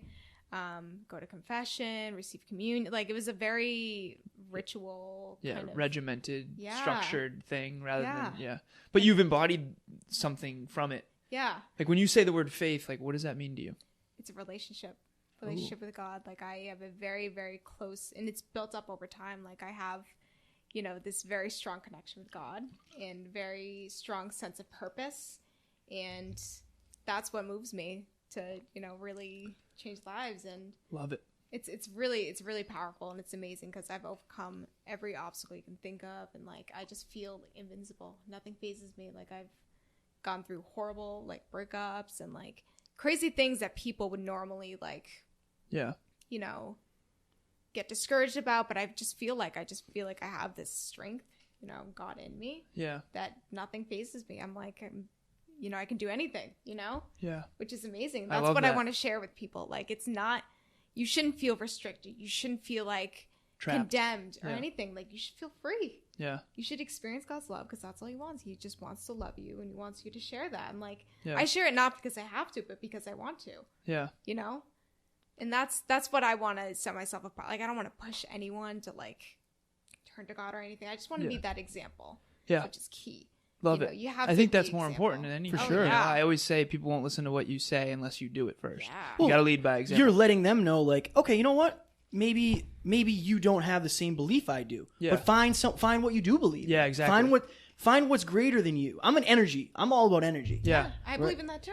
I'm very I like, think that's we're probably all- what you mean when you say God is the source, the energy, the universe, Yeah, the like- nature, right? Yeah, we're all attached somehow. For sure. Yeah, For and sure. even in the Bible teaches about that too. Like, Yep. think positive, like the whole quantum physics. I don't know. Oh, quantum physics for sure. Yeah, and okay. it's like the Oh, Bible. She boy. just became. Oh, boy. I'm gone. I'm out. See you later. She just became my best friend. And the Bible even teaches about that. Yeah. Like, hundreds of times they like refer to it, not maybe like in the exact words, but it's like it's so Yeah. true, and like God already created We all the learned world. Newtonian physics growing up, though. Quantum physics is something very different, where we're all connected and it's everything. So, Yeah. but yeah. So, do you want to go into the energy stuff, Kevin? Before we dive too deep into the quantum my physics. thought is like the way I treat you, ultimately I'm gonna get back some way. Some way. Yeah. If I treat you Even terribly, if it's just in your own self-esteem. right. Yeah. I just feel like I don't care if you're the waiter. I don't care if you're the owner. I don't care if you're the custodian. I don't care who you are. Yeah. You're good to me. I'm going to be good to you. I don't care who you are. If you're bad to me, I'm still going to try to be good to you. Oh, I love Yeah. that. Because I love that. I don't, it's hard sometimes for sure. But what is me allowing your hate to change my opinion of you going to do? Yeah. Nothing. Nothing. And should you only treat people? It's easy to treat people well when they treat you well. Right. You know, right. it's difficult treating people well when they treat you like crap. Yeah. Or they're hating on you, which Yeah. is what you said. You step into their shoes. Yeah. What could they be feeling that makes them say these things? Which is why I just go, unfollow me. And you know what's also interesting is something that I really, really learned is that when you allow criticism or hateful comments to affect you, you're Yeah. letting them win. I know. Right. Yeah. You're giving that power over you. Yeah. But if you were to step up and be the bigger person, say, like, I'll step for you, like, I'll pray for you, something like that, it makes them feel like crap, like they don't have power over Yeah. me. You know what I mean? And So then it's they like- stop hating because they're not Exactly. getting the response. Exactly. Yeah. Because if you don't believe it about you, that's when it's hard to take. There's a great book. It's called Relentless by Tim Grover. He was Michael Jordan's coach. I always talk about this book. You should get sales. 'Cause They should give you residuals on sales of this Oh, book. dude, I know. Yeah. Right? I'm telling you. So he says the only difference between criticism and feedback is how you take it. And so I think some of the most difficult criticisms and quote unquote hate that we get are some things that are true. Have you had moments where someone's reached out and maybe been truth? Maybe there's some truth in what they're saying. I got to go to the bathroom on that one. Oh, but Jesus. Here we go. Let's see. I think I will be right back. I don't mean to talk hate, but I think even my own mom, like, she mentioned that, I was like the peak of my bulk, and I didn't realize I was as fluffy as I was. And she's like, Kathryn, don't you think you should be like taking it down a notch? You're getting a little chubby there. And I'm like, no, I'm not. And then it just hit me. I'm like, holy crap, I am. Yeah. So it's like, I did, at first, like, I kind of denied it because I didn't think I was that fluffy until it just hit me one day. I was like, wow, you know, maybe I should do a cut or something, get rid of all this fluff. I mean, that's kind of like a smaller example, but I don't know if that's exactly what he was asking. So I guess we have our friend group is so tight where if I see you messing up, I'm coming to you and we're going to have a conversation about it. It's going to hurt for sure. Yeah. And I get that all the time from them as well. It's like, look, you should be doing this. You're not doing this. Got it. You know what I mean? So it's not hate, it's love, but it comes from a place of like, it can hurt to hear. Yeah. You know what I mean? Yeah. It's a tough one for sure. Yeah. I'm trying to see if I have an example of that. That's what you were suggesting, like, kind of like so we're all so tight knit, right? I'll sometimes tell you something that is going to hurt you. Yeah, it might sting a little. But it's for the greater good. Is that what you were getting at with the question? Yeah, so what I've found is... It's hard when you ask questions and just leave. I know. I apologize to everyone for that. I'm teasing. I had to go. You gotta go. You gotta go. But when I said step out of your insecurity, Alan, and step into your greatness, like I want to start saying that to myself more frequently, because even if it stings, it's usually because there's some truth to it. Mm-hmm. Because you could say, Alan, you're a terrible person to me, and I'd be like, oh, nope.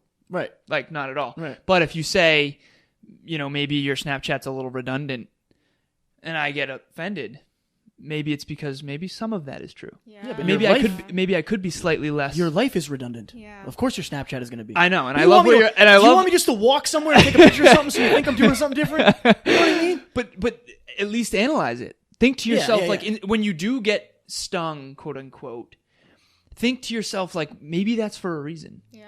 You know, and rather than getting offended and taking it personally, take it as constructive criticism and go, maybe there's there's some tweak I can make. And honestly, I already have made some tweaks. Right. Yeah, and I think in my mind, I think it's better to step out, think of it objectively, and say, hey, if I were to change this now, whatever it is that I could potentially be doing wrong, you know, you're far better off fixing that now than living with that flaw over time. Yep. You know what I mean? So it's maybe painful, like temporarily, like really observing, being self-reflective. Yeah. But once you make that change, then you can avoid years of making that mistake again. So I can't believe you're 22. It's right. Seriously. People don't understand this. A lot of people, really? A lot of people don't. Seriously, though. I'm sure there's people that would watch this and be like, what the fuck are they talking about? Like, anytime somebody says something about me, fuck you. You know what I mean? When it should be like, oh, you know what? I appreciate you calling me out. And in a weird way, it's like, wait a minute, are those quote-unquote haters actually doing us a favor in some cases? Mm-hmm. Possibly, for sure. Because they're either doing one of two things. They're making us more resilient to negativity,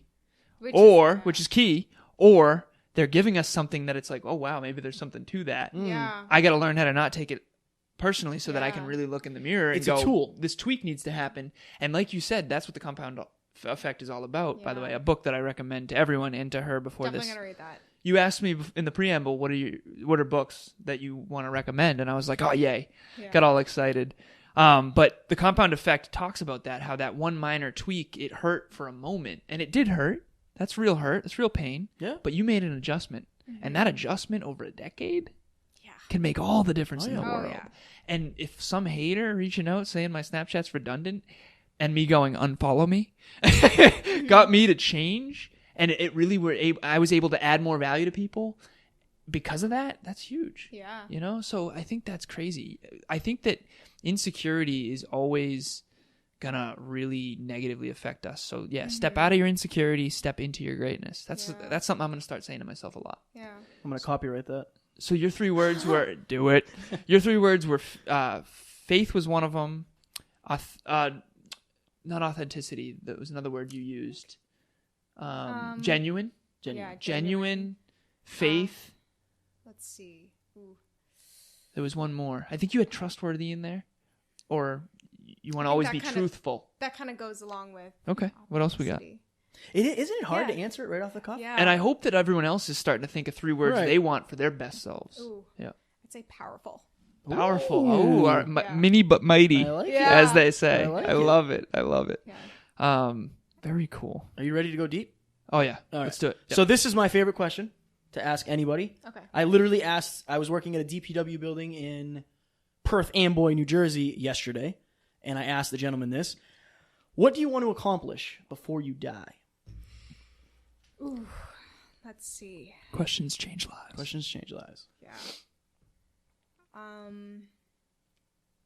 If you need a moment, that's I want fine. to inspire millions someday. Yeah. I think, faith is my main driver. So I want to be a living example of God and show them how great he is and, not force it down people's throat, but be an example of what a true Christian looks like. Yeah. I think that's huge. And also Role models. yeah, I want to change lives. People, I know what it's like to feel insecure. I know what it's like to feel depressed. I've been through everything. And I want people to learn how to take control of their own lives and realize that they're powerful, themselves, and that everyone has a purpose. And I want everyone to see that they have a purpose. Yeah.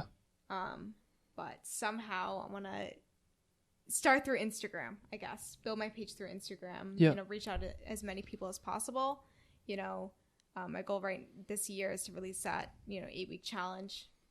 But that's a tough question to answer. Yeah. It is, but It's important. It's got the to be creative aware of. juices flowing. right. you know? It's not even about the answer, really. It really isn't. It's because if you're thinking about it, you'll get there. Yeah. You might not know. You might not be like, oh, for sure, this is exactly what I want to do. But you're thinking like, oh, shit, okay.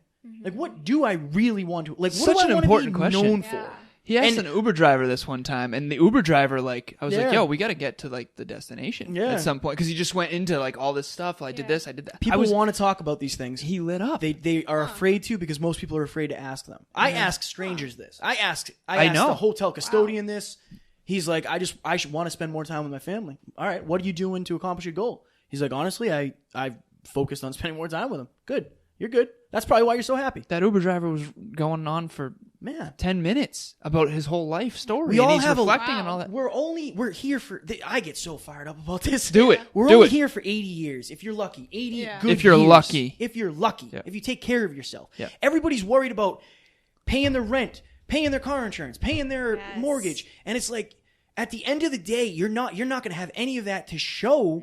Yeah. That's not what's going to matter when you're lying in the hospital bed. Nope. Like I've had people reach out and say, "You've saved my life." Like, cool. Yeah. I'm good. Top 5 regrets of the dying. Should I Right. pull out the card? Sure. So I have a flashcard in my pocket. At all times. At all times that says the top 5 regrets of the dying. There's a woman by the name of Bronnie Ware. She wrote a book called The Top 5 Regrets of the Dying. She's from Australia.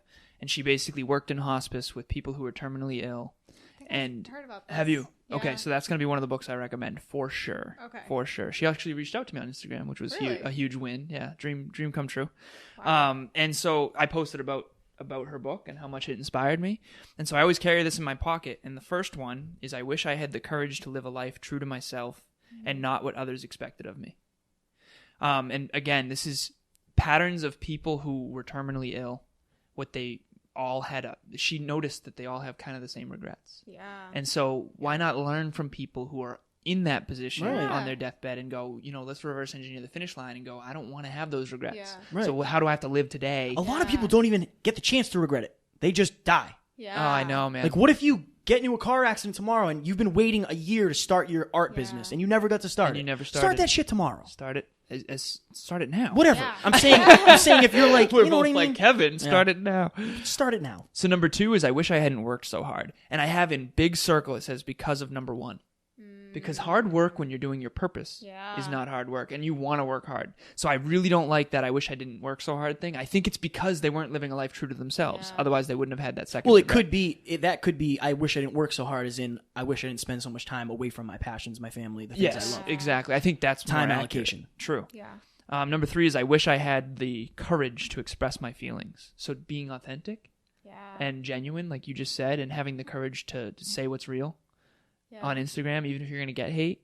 Yeah. That's another one. That's why I think this is will resonate. sad that people their entire lives haven't even realized all this stuff. So They realize it at the end. They let other people control their lives. Yeah. yeah, that's Fear of judgment, fear of what people will think, fear of criticism, Right. fear of feedback. Your ego controls everything. Yep. Number 4 is I wish I had stayed in touch with my friends.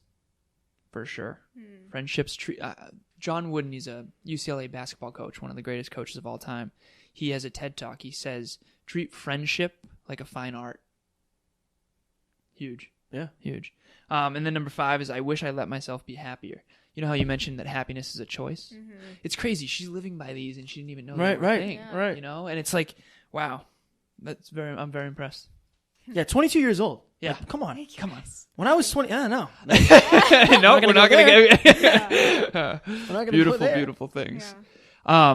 So do you have any other humdinger questions that you want to? That's my one. Your main. That's main I one? also wanted to That's a say. good question. So, you said that being non-athletic when you were growing up, like when you had your scoliosis, you couldn't do the things you wanted to do, was hard. Yeah. Do you think that shaped you into the person you are now, being kind of like different from your siblings? Yeah, Yeah. for sure.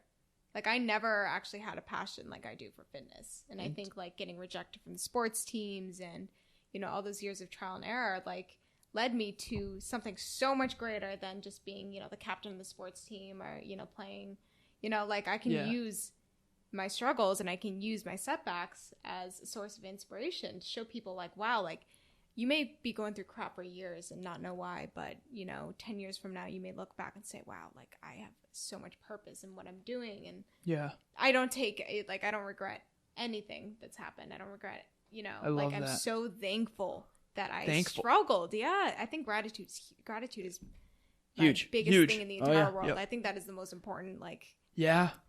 gratitude and everything. Oh, yeah. I could go on hours about gratitude, but I'm so thankful that I struggled for 3 years making no progress because now Yeah. I can use that. Now I have so much knowledge and I can, you know, I can really take advantage of that.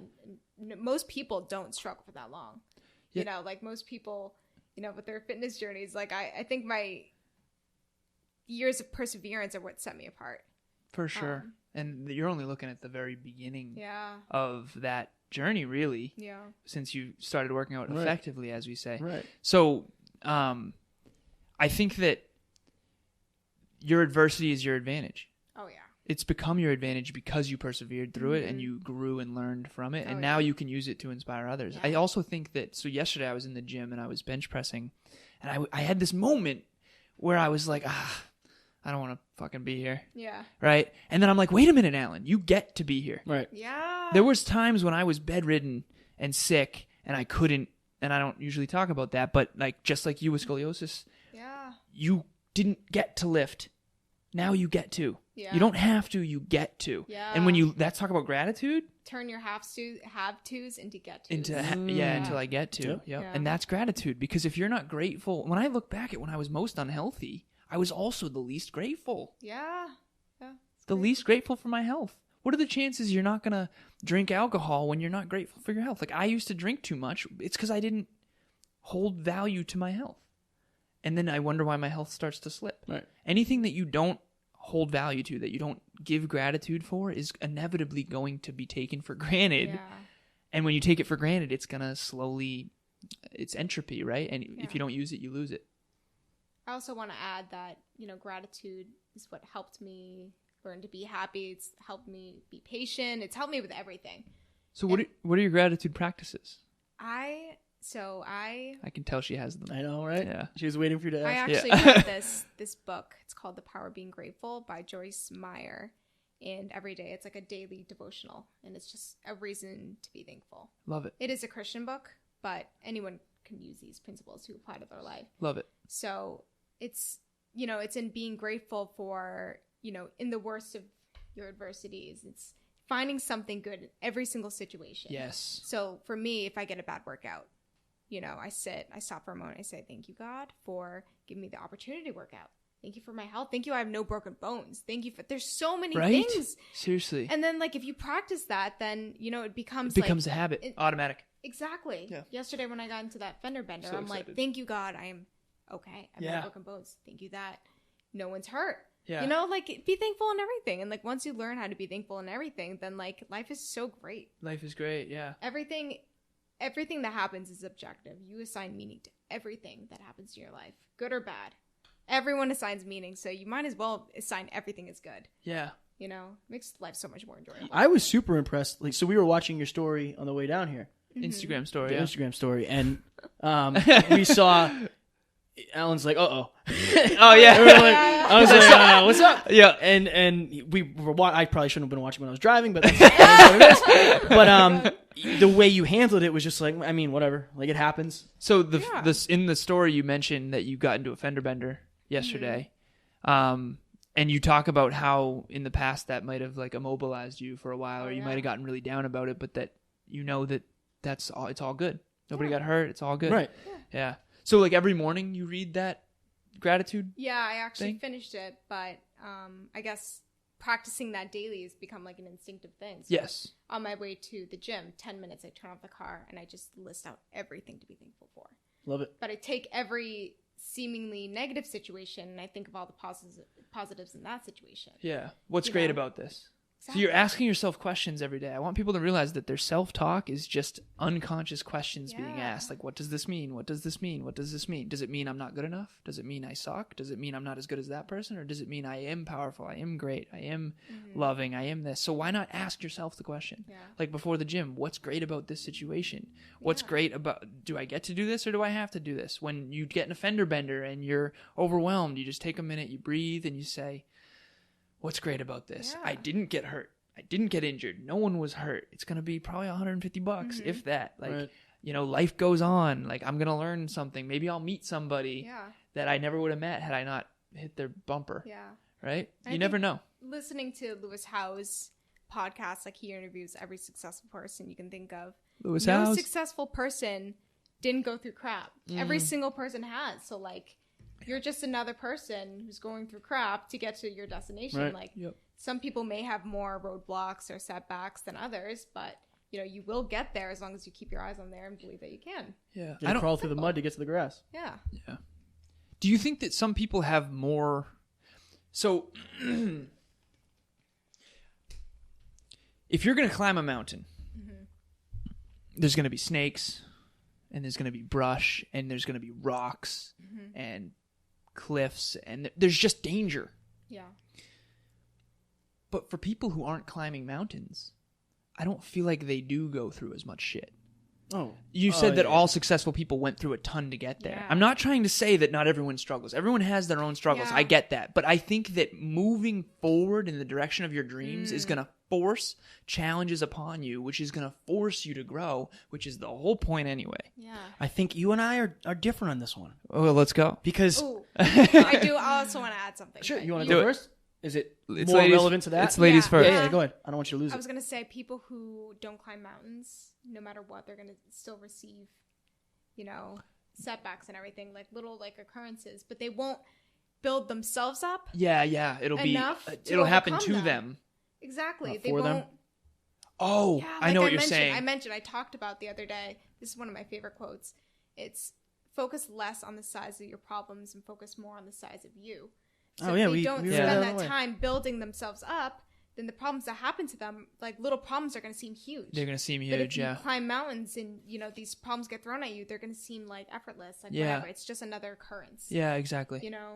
And the difference between the people who are on the bottom, people who are climbing, is that the people on the bottom are not fulfilling any of their dreams. They're not doing anything with their lives. That maybe small things, but they're not fulfilling their purpose, and that causes far more pain than far more pain than You ever heard of Jim Rohn? No. So he has a quote that you're gonna love, and then I'll let you go on the thing. He says, there are only really two pains in life: the pain of discipline today, or the pain of regret tomorrow. I know that one. Yeah, it's very, very true. And the discipline doesn't just mean like working out, eating right, or any of that kind of stuff. It means anything that your heart wants you to do, that you need to just do, and at least start and try. And you're gonna have challenges. Yeah, you're gonna fail, but you got to get through it. And what you said with the people that aren't climbing their mountain, it's like training a muscle, right? First you start with 5 pounds, then 10 pounds, then 20 pounds, then 40 pounds, and eventually you're this strong person. Yeah. Now you're more capable to handle anything that comes your way. It's the same thing with emotions. But what if... So mountains are relative to your life. What if my mountain... Like I always say that. What if my mountain is just opening a tackle shop, a bait shop? I sell worms because I love fishing. I love fishing. I want to hear fishing stories all day. I don't think it's... I think everybody should climb their mountain. But my thing is, your mountain is a lot bigger than mine is. Is it? Perceptionally, yes. You want to be a billionaire, the greatest professional speaker ever to live. Yeah. You want yachts and helicopters? I don't want any of that. Yeah. So I'm stopping when I get to this level. Yeah. Okay, so and I think that take the hill, have courage, but like first define your hill. Right. I think everyone should define success But for don't get themselves lost. so they know. Don't get lost in like thinking the podcast, that's my thing, right? I want this. I Yeah. want this. I will be successful. I will be a ridiculous podcaster, right? Yeah. My issues are different than somebody who wants to open an art shop. Of course, but there's going to be challenges with both. There are. But what I'm saying is like the strength that you need is relative to your dream. Yeah. Oh, for That is sure. true. That's what I'm saying. Okay. So That's what I I think mean. I think choosing your dream knowing that is important. Right. Meaning, to be completely honest, like me accomplishing a higher, relatively speaking, mountain is going to require more Yes. perseverance, Yes. more strength, more courage, more challenges, and more emotion. Right. Therefore, I'm going to grow in proportion Right. to that. That's so what I'm saying. if you value growth as much as I do, you will shoot for the stars. Right. If you don't care as much about that, then I think that having, opening a bait shop or whatever, there's nothing wrong with that. Right. Choose your own hill. I'm all Yeah. for that. I did a speech called Success on Your Terms. Whatever your dream is, have one Right. and pursue it, whatever that is. But do know wholeheartely when you choose your dream that you're going to grow in proportion to the size of it. I think that's what I wanted to make clear, that like just because your dream isn't necessarily on the grand scale of like changing the world, you're going to have hiccups, you're going to have roadblocks, no matter what you're going to, in anything, in any endeavor. Yeah. Nothing ever goes 100% to plan. Oh, Yeah. for sure. And if it does, it's probably not worth doing, realistically. So here's an incredible metaphor. So let's say you want to hike Wachusett Mountain, No, take it easy. and I and I want to hike Wachusett. Mount Everest. Who's going to have to become a better climber? Yeah. You are. Yeah. And so when you are choose one. your dreams, shoot for the stars. The reason I'm sorry, shoot the reason for I the said stars. take it easy is because you and I tried to hike Mount Wachusett, and I fell in the mud. Yeah, that's true. That's So a fact. I'm still a bit soft on that something.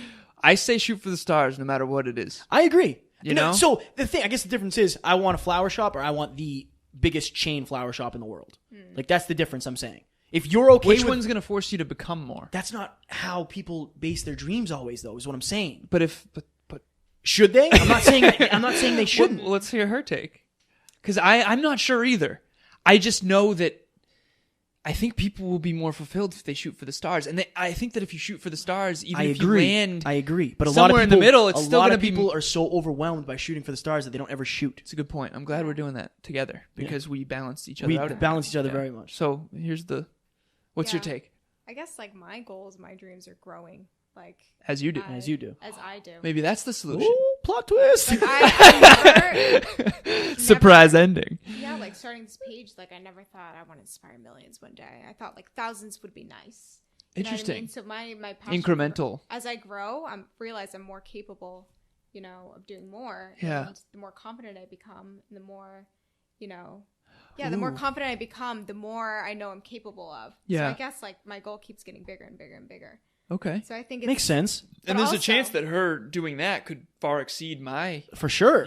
so there's So I nothing guess wrong with that. I Know guess thyself. just get it started. Yeah. get started and So some people are probably more vision oriented then? I don't know. Because The Rock said that too. I don't mean to interrupt you. I apologize for that. But they asked him like, so, Dwayne Johnson, he's the number one paid actor in Hollywood now in 2017. And they're like, did you ever expect this? He's like, no. I just wanted to be the best actor I could be. And I'm like, you just landed there? Right. Like landed at the best? Maybe that's him. For me, I feel like I'm a vision. And then you've got Steve Jobs, who had visions far beyond what he was even capable of in his lifetime. Both of them succeeded, but they did it in a different way. yeah. And maybe some people are just more vision oriented and some people are more incremental. Makes sense. I say we leverage both. Like, I think I should be doing that. And I don't know. I don't know the answer, but I do know that I personally like to do the big shoot Right. for the stars. Yeah. And then whatever it takes to get there, I know that Yeah. who I become is going to be greater than if I didn't have that goal. Yeah. And I think that's the most important thing. Yeah. Realistically, if you end up where you want to end up, it doesn't really matter where that is, I guess. I want to change the lives of hundreds of millions of people. Yeah. And I know that the only way to do that is to really shoot for the fences. Yeah. For sure. Or at least for me. Right. Yeah. No, I agree. But I do always say allow your dreams and goals to grow as you do. As they the thing is, should. you get, so if your dream was to be, you just wanted to get in shape. Like, oh, I've always been out of shape. What does that mean? Hold on. Okay. Take it easy. Take it easy. There's an evolution to this. I'm sorry that you. So she's in the middle of this. So to you, Yeah. when you were out of shape, hammering cheeseburgers, which you were doing, as a matter of fact, you know, I do know. you just wanted to get in shape. Yeah. Now you want to look like Greg Plitt. That never would have happened if you didn't take the initial steps. That's grow with your. That's a good point. That's what I mean. It's a great point. But if I didn't want to first change the lives of hundreds of millions of people, I would never have even found Greg Plitt. You see what I'm saying? Yeah. So It's all connected. I think that the whatever it is for you, your dream, it's gonna bring in whatever you need to the people, the places, and the things. I say know your nouns, persons, places, and things. It's going to bring the people, places, and things to you that are going to get you closer to it. That's why I think it's so key to have that end game goal, quote unquote, even if it's above what anyone thinks is possible. Right. I just think that's so important. Yeah. You know? Yeah. Your dreams are like. Your dreams are like a galaxy. Here we go. Right now, think of this. So your dream's in the middle, right? And there's just a bunch of different things floating around, like things that are going to get sucked in. Like when I started this, I never thought I want to podcast with Eminem. I want to interview Eminem, and I want to know. I've told you that, right? Yeah. When I first started this, it was like that was never a thought. Yeah. The reason it's a thought is as you get bigger guests, as you get more guests, as you get more comfortable, as you promote yourself, as you get bigger, your circumstances change. Yeah. So. That's what I'm saying. Like, but your vision of yourself changed for sure. But well. There's stuff floating around that I don't even know I want to do yet because I haven't gotten there. That's interesting. good. But you did Analogies. originally have the podcast end game goal of like a life, right? You know, but I didn't know what came with that. Yeah, I kind of get what you mean. So like, I want to like inspire millions one day, but I don't know how I want to inspire. You know what I mean? Is it going to be through fitness? Is it going to be through traveling, giving motivational speeches? I don't know exactly yet. So what do you think? Let's do speeches. I love like doing motivational like talks and stuff like on my posts. I think that's what's most fulfilling. Yeah. But I didn't mention this before, but my biggest fear was public speaking. Really? My number one biggest So fear in middle school, mine was too. Middle school and high school. I never talk about this. I was actually went to a hypnotist about getting over my fear of public speaking. Really? And now I'm a professional speaker. Wow. And I want to be the greatest professional speaker to ever live. Well, that's not fair. By the way, I have a flashcard in my pocket. That's that not says fair. that. You didn't even work for it. You just went to a hypnotist. And you made it for me. So here's the thing. I actually didn't think it worked. And then recently I was doing some reflection and I'm like, wait a minute. I used to get really red-faced and I used to be, middle school specifically. I hit puberty extremely late. I still look very young. Late bloomer, as they say. And so in middle school, I was extremely... Everyone was hitting puberty and I wasn't. Long story short, still haven't, right? Kidding. But I was just so self-conscious. I had social anxiety, and I went from like social butterfly in 5th and 6th grade, everybody's best friend, all the, on Valentine's Day I get candy in my locker. One time I got $30. Like, there's a whole thing. What? And my teachers used to yell at the 8th grade girls because they'd come down to try to flirt with me and stuff, and they're like, that's terrible because he's so young, not to mention I looked young. But anyways, This 7th and 8th grade. is the point of the podcast where Alan goes off on a tangent about himself. I know. I'm sorry. There's always one point. Yep. And so, anyways, long story short, I had tons of social anxiety. Everyone else hit puberty and I didn't. And I really had trouble in one history class in particular where we had to go and give speeches, like public speak. And I went to a hypnotist and basically got rid of some of my anxieties. I didn't think that it worked, but now it's just, you look back and it's like, wow, is that something? No. Why do you say no? Why do you say no? I think your why power is just stronger than your fears. Yeah. I don't know, man. I don't know. So. Did I know somehow back then that I should have, Maybe. that Is I it needed? like a 9-day kind of thing, or is it What do you mean? like your confidence for public speaking? Was that something that happened overnight? No, not by any means. But Right. I think that after I hit puberty, I got more comfortable with myself. I think maybe going to him made you realize, oh, it's okay to try this and be uncomfortable. Yeah. Yeah, maybe. You know what I mean? But still, whatever it was got me to do it. Right. So it could be this podcast for somebody. Yeah. Whatever it is that gets you to the next step. Even if something doesn't make sense at the time. I'm not saying it didn't, but I don't know how a man swinging a clock in front of you. I don't know. No, so you're thinking hypnosis in a very wrong way. Oh, probably. I mean, these are literally customized auditory meditations. That's what I should say. Oh, okay. Yeah. So to me, basically, someone Kathryn, you with speaking me into. there? Yeah, I thought it was like. Oh, okay. So I'm glad you're very. No, so it's basically customized tapes that I would listen to before bed, saying you are confident. Oh, like affirmations. Yeah, affirmation I tape. that. I'm sorry. Yeah. They called it a on you. hypnotist. But I think that's fascinating. You know, at the time, it didn't make any sense. I was in sales, I engineer, the whole nine. Right. Now I'm a public speaker, and it's like, oh. Well, that's different now. I retract my statement. Okay. I will delete that. I don't want anybody to know I ever said it. Delete it. If you're a hypnotist that swings a clock, we're sorry. There was no hypnosis in that sense, yeah. That's funny. But yeah, so you had some anxieties when you were in middle school. What do you think helped you overcome that? In hindsight, hindsight's 2020. I think forcing myself, like I think action always comes first. You have to put in the work, and slowly, I guess, facing my fears slowly, step by step, is what builds up over time. So, public speaking in particular, I think speaking through Instagram story was huge for me. Interesting. Like, I think observing how I talked and the message I was trying to get across, like, it got easier over time. Yeah. And over time, it got easy. And you got better at it. And then I realized, I'm like, hey, like, I have a lot I can offer. Like, and then it just got easier over time. Yeah.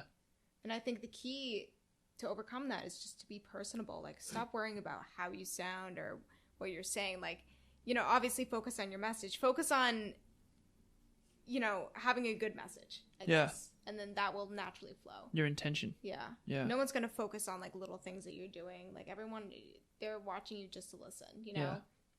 I always say be others conscious instead of self-conscious. Yeah. So, like, be focused on adding value Yeah. rather than what I look like or what I'm saying, everything right. Yeah. And I think it will feel more natural that way. Yeah. Do you think that you're good in front of the camera? I think I'm getting better. Hell yeah. What a great response. Right. That's the best. That's the only response that could have been. Right. Yeah. Because compared to what, right? That's so true, though. I'm not amazing, but, like, I'm definitely better than I was last year. And I think I'm, I know I will improve. Yes. If I keep it up, I'm going to improve. Yeah, for sure. So. Love it. And next year you'll look at videos. So every year I do a sort of a year in review because I get a new phone. Yeah. And I have thousands of pictures and videos from the previous year. And I look at them and I'm like, wow. Yeah. But it's like painful to watch. Yeah, Like, right? oh, Isn't God, it? yeah. But that's what it takes to, because what if you looked back and were like, oh, I used to be really good. Yeah. What does that mean about you now? It means you haven't improved. Mm-hmm. So looking back and going, oh, that, it's just part of It's good. Yeah, growth. it's a good thing. It's a good pain. It's a really good thing. Yeah. For sure. Beautiful. It's like looking at progress photos, like physical progress photos. Like, it's satisfying, but it's, like, painful, Yeah. But I love sharing, like, embarrassing photos because I'm like, at least I'm good now. So, I can make a fool out of myself from... But in a couple of years from now, you'll look at this as nothing. Yeah. Isn't that exciting? That is cool. For sure. That's exciting, Yeah. Yeah. You might look back on this and be like, oh, I remember when we had that talk and I was like, I was just getting ready to, bulk or cut or whatever. And it's just like, anything can happen. Yeah. I'm excited. So much is going to happen. Yeah. That you always are going to look back and you want to be amazed at the changes that have happened. The changes, the progress you've made. Yeah. Like, this is your first podcast. Yeah. Ever. And Kevin and I said prior to even recording, the first of many. And you Yeah. kind of sure. smiled and, like, we're like, oh, yeah, For the sure. first of many. And you probably thought we meant, like, you're coming back on our show a bunch of times. I don't know if that's what the hesitation was. No, I got, like, it made me happy because I know I want to speak more. I want to eventually start a YouTube page. And, Yes. Which is good. It gave me, like, this, We could have changed your knowing life. knowing that I have Pressure. a bigger purpose, that I, if one day I could be featured on the Ellen Show, that would be amazing. Yes. That's one of my biggest fears, but it's also something that, like, I really want to do to, like, You gotta get on it. How much longer is she gonna be rolling? Seriously. See, shooting for the stars. You Yeah. want to interview Eminem. She wants to be on the Ellen Show. These thoughts become things eventually if we put in the work. Kai Green? Isn't it crazy? Kai Green said that. Thoughts become things. Thoughts do become things. At one point, doing a fitness show was just a thought. At one point, podcasting for you was just a thought. Yeah. And you know what's not really though. I never really had it went from thought to thing in a day. Huh. Because remember, that conversation Consciously, we had, maybe. But you were listening to Joe Rogan and for sure. See? But I mean, consciously. but I mean, the day we sat down and did the first podcast. So, a good friend of ours, Andrew Copeland, and us, we sat down and they kind of interviewed me on fitness. Yeah. And then at the end of that, I was talking to Andrew while you were in the bathroom, and I said, imagine if you could just, like, that was your job. And Andrew was like, yeah, I can imagine that. It could be your job if you wanted it to. Boom, there you go. Yep. That was it. That ignited this fire, and here we are 8 months later, 25 podcasts in. Wow. Whatever it is, like, cool. Yeah. We're getting after it. Getting after it. Thoughts Love do it. become things. Thoughts become things. Yeah. That you were just saying that wasn't a thought though, But- until the but to me, catalyst. I guess maybe I feel like conscious. it was an unconscious Yeah. buried thought, and then Yeah. the catalyst. Because we've been having these deep conversations. Like, this is what we talk about when people aren't around. Alan called me one day and he said, can you send me over an audio file? And we talked on the phone for 8 hours. Wow. 8 hours. Yeah. And we literally had to be like, yo, we got to get off the phone, man. Like, my brain is mush right now. Yeah. We're talking about space and, like, what? You know? You gotta philosophize. I think we should all be philosophers. But, like, that's part of being genuine. This is who I am. This is who you are. This is who you are. Like, we are these people. Yeah. And that's why we like doing this. When you look back at the first podcast you did versus now, do you have that like kind of shock value of like, oh wow, No, I've really. grown a lot? Pause, run to the bathroom. Yeah. Yeah, sure. I don't know. I don't think Like if you were to listen to the first one you did? Oh, so I opened up with some nasty words that my grandmother didn't approve of. Sorry, Mima. But I think I was trying to find who I was in this. Yeah. You know what I mean? Yeah. Like, I want to be funny. I want to be serious. Yeah. I want to be me. Like, and I didn't know who I was in this regard yet. Yeah. Now I do. I know exactly who I am. Love it. You know what I mean? Yeah. Do you think you're getting better For sure. at podcasting? For sure. Yeah. Yeah. I think I ask great questions. Yeah. I think I ask great questions. I know how to lead people with questions to questions I want to ask. Yeah. You know what I mean? Miyagiing them. Yeah, you kind of Miyagi them into it. To get to what's real. Right. Because it's really, the first one I did, man, I had a list of questions. Yeah, I remember. And it just doesn't flow that way. Yeah. Because the thing is, you're like, you can write 10 questions. You can answer 10 questions in 2 minutes. And then what? Not to mention their answers, it's like, let's dig deeper on that. Right. And then let's dig deeper Right. on that. So you can keep going deeper Right. until you get to what's real. And then I you told- hit these real notes. When me and Andrew were talking, we were talking about something, and I was like, I'm done writing notes for shows. Yeah. I'll figure it out. Yeah. And ever since then, every single conversation I've had has gotten better. And in a weird way, it forces you to listen so intently to what they're saying. It forces you to look at them. Like I always say, man, when you're feeling something, when you go back, you start talking quiet.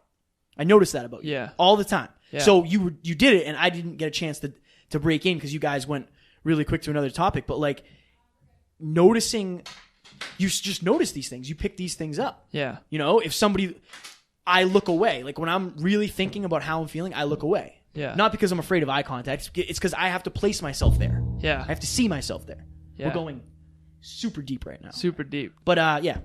So I don't remember what the question was, but that's my answer. So hopefully one day you look back at this and say like, you know, not you won't. You'll probably be proud of yourself, but at the Yeah. same time, you'll be like, I've gotten so much better. Yeah, yeah. That's the thing. Progress is amazing. You got to keep making progress. I wanted to talk about the fitness industry, if we could. Let's do it. What are we doing on time, by the way? Oh, right now we're at an hour and 32 minutes. Oh, geez. Time flies when you're having fun. Yeah, it does. Wow. So maybe we'll do like another 15 spot. and Sounds then good. I think that we were talking earlier about, and you said this, you're like, I don't even know who's on steroids anymore. Like, I don't know who's natural, who's not. Yeah. I think, I don't want to say I think. Why is it that the fitness industry is it's so hard for people to grasp that if you just get some knowledge, get some basic knowledge, put in some effort, you will get results. Yeah. Yeah. Why do they have to see these people that are clearly not natural? Like we're talking Mr. Olympia level people. Oh, yeah. These guys aren't are you kidding me? Not even close. Right? Yeah. So it's like why can't somebody like you or me be the poster boy for that? Why does it have to be this next level disgustingness? Shock value. The purple cow. But nobody wants to look like that. I agree. That's why I'm shooting for aesthetics, Right. something that people actually aspire to look like. When I said I want to brand myself as the self-made millionaire trainer, I know what they want to look like. Right. Not, you know what I mean? I know that they don't want to look like some genetically modified cow who can't even turn to wipe his own ass. Right. That's pretty much accurate. That's what it's become. It's Yeah. become a clown show. It's crazy. Do you have somebody that you look at and you're like, I want, and obviously it's a fine line between comparing yourself to somebody, right? This is your thing. Like, Yeah. have a dream. Have a dream physique. Right. Yeah. Yeah. Do you have a dream physique? That's a great, yeah. I'm glad you asked that. I didn't know if you were going to ask it. I don't want to steal your thunder. No, it's okay. Like, if there's anyone in particular that I... So, just a little backstory. So, I had on the background of my phone, I had Greg Plitt's physique. Everyone, told me that I couldn't achieve that. It was my 2-year goal, and I got made fun of it for being my phone background for so long. But I'm pretty much, I wouldn't say I'm there, but I think I achieved that goal. Yeah. I really do. You're getting like in there. the 2 years. Yeah, I'm getting there. And I know that it helped me along the way for sure. Do you have a physique that you're shooting for? Because if your subconscious mind has a target, it's gonna Yeah. attract what you need to know Yeah. and the people you need to meet in order to get there. Got it. I think, like, Katie Hearn. I don't know if you know Katie Oh, Hearn. yes. or Katie Hearn? I guess. Tammy Do you know? Hembrow. Yeah. Like, What was the second one? Tammy Hembrow. Okay. Do you have a specific picture? I can pull one up. Awesome. She can pull one up. Katie Hearn. Katie Hearn's killing it. She's got her own gym. Nice. Yeah, she's... I think it's important to have a vision. I need to work on that, I think, Yeah. because I don't have one. I think you got to have a vision. I just want to man. be as for yoked, every aspect of as your life. yoked You got as to have possible, a vision and an like a assassin. clear vision. I got to use the restroom real quick. Again. I will be right back. This is what happens when you hydrate all the time. I haven't had enough water or anything to eat today, so... Yeah. Which, by the way, No. the not eating No. a good idea. What do you mean? It doesn't affect me at all. Just saying. I have peanuts for brains. Alright, this is Katie Hearn.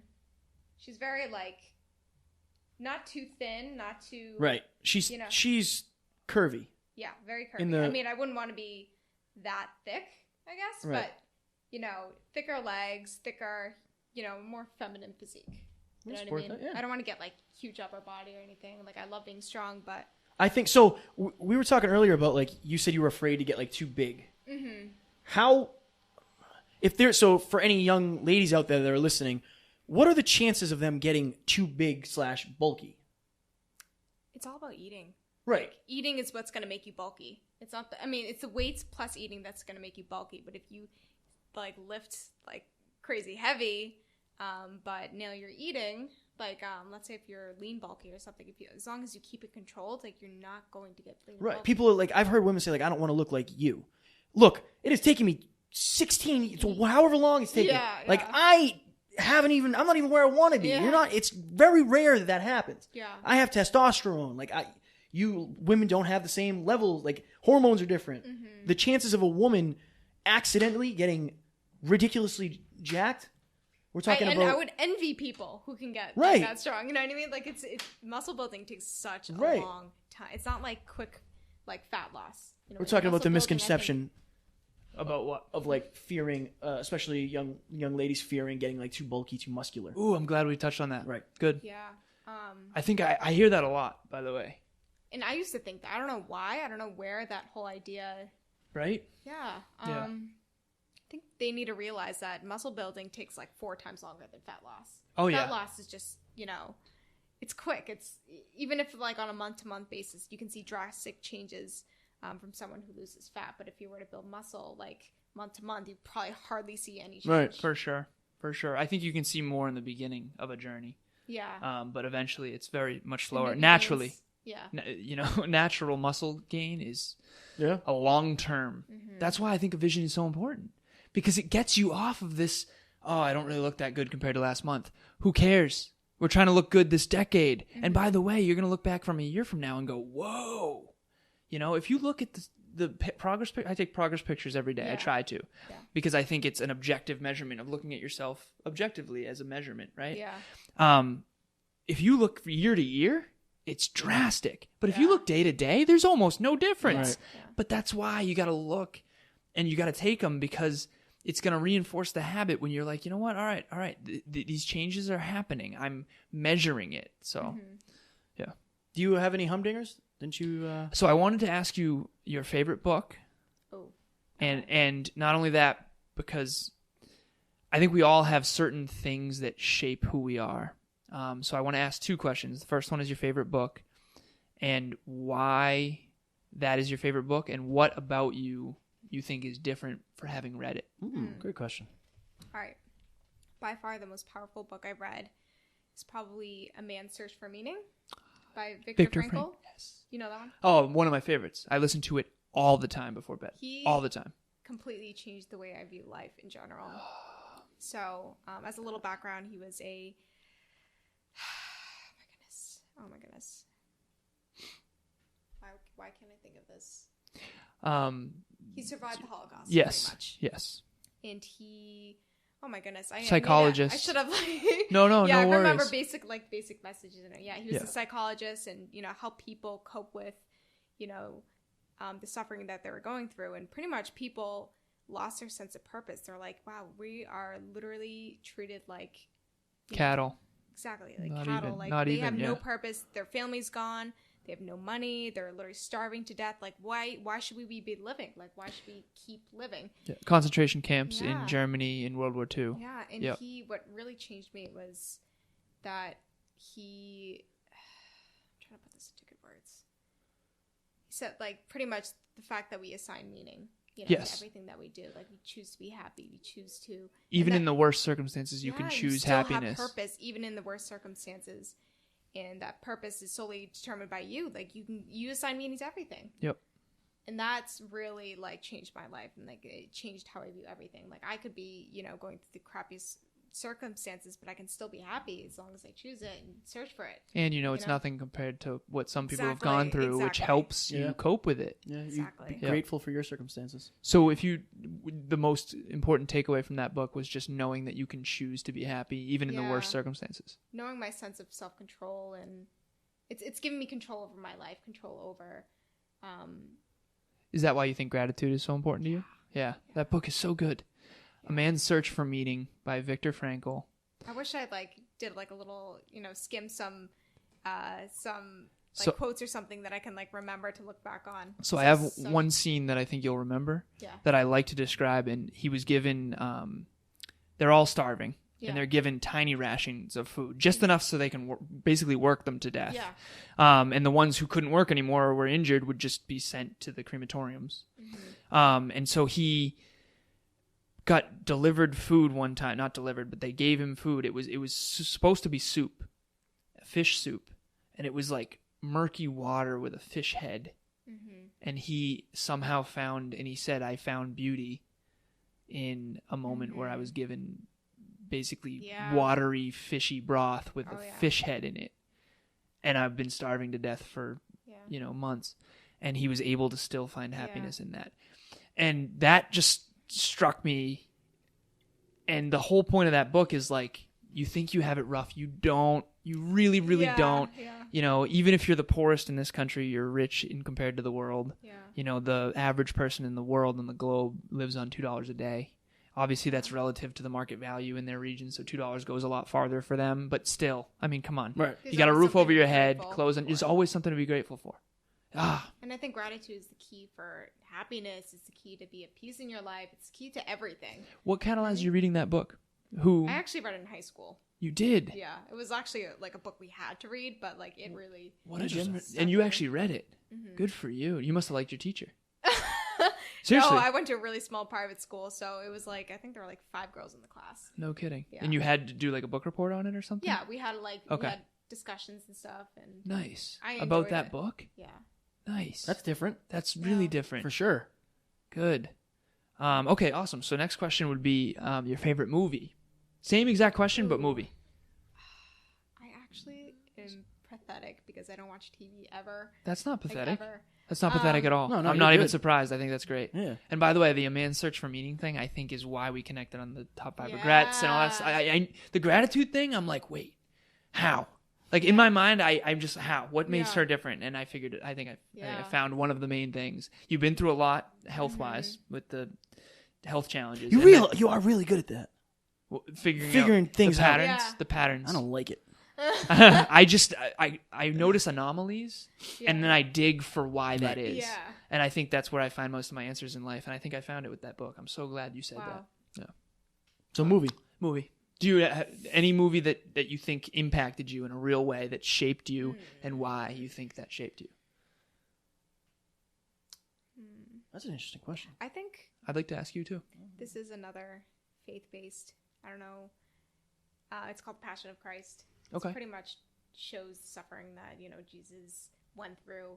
Mel Gibson directed it. Yeah. Yep. Lived a perfect life, and I guess it just showed me like the suffering that he went through for us was nothing compared to what was seen on TV, and it is so hard to watch. That film got a lot of hate, but because it was really gruesome. Apparently, Yeah. I've never seen it. It was. Do you think I hard should to see watch. it? It's very very hard to watch. Yeah. But I think like when they say, "Oh, Jesus died for you," like you don't know what he went through like for us. Yeah. You know what I mean? But I think like also like you should maybe do a little research on the why he died, and like people might not understand it unless they get like educated. It's a powerful story regardless. Even if Yeah. people don't believe, it's still a powerful story. And I call them gratitude checks. Whenever I feel like I'm not happy, I know it's probably because I'm lacking gratitude. Yeah. And so I'll go and watch a certain movie. Blood Diamond, Hotel Rwanda. I'm talking movies where people are suffering, Right. like real I'll have problems, to watch Alan. these. Yeah. So I always look for what I call a gratitude check perspective. It takes you out of good. Castaway, random one, Castaway. random one. Wilson, the whole thing. So I have certain movies that are my go-tos when I'm like out of balance, when I feel like I'm Yeah. taking things for granted, that I just sit alone in my dark room for 3 hours at a time, just immerse myself in these movies. I also have certain movies that I go for like extra motivation too, like Achilles in Troy, and things like that. But anyways, so for you, it's Passion of the Christ. Yeah. Okay. I mean, I don't watch too many movies, but that's one that stuck with me like forever. Sounds good. Kevin? Warrior. Oh, yes. Yeah. Great movie. That would be one of the motivating, inspiring ones. Oh no, that's just I think the guy. So it's about the shortest way to explain it. It's basically a fighting movie. The guy, UFC. Yeah, MMA. MMA. Oh, How I'm dare sorry. you. I'm sorry. This guy is about to lose his house. Like he can't pay his bills. He can't pay his mortgage. He starts like fighting again in like parking lots, and he ends up getting into this huge fight and making enough money to like take care of his family again. But he has to fight his brother and knock his brother out in order to do it. It's a whole thing. Yeah. But just the drive that people have when they refuse to fail, like you'll do anything to succeed. Yeah. I feel like That's a great movie. Feel that. I love that movie. A Oh, lot yeah. of people think that the story is silly because the two brothers end up fighting for the world champion. Right. But the story, it's not about that. No. Yeah. The logistics don't matter. It's about the story and the people and the character development.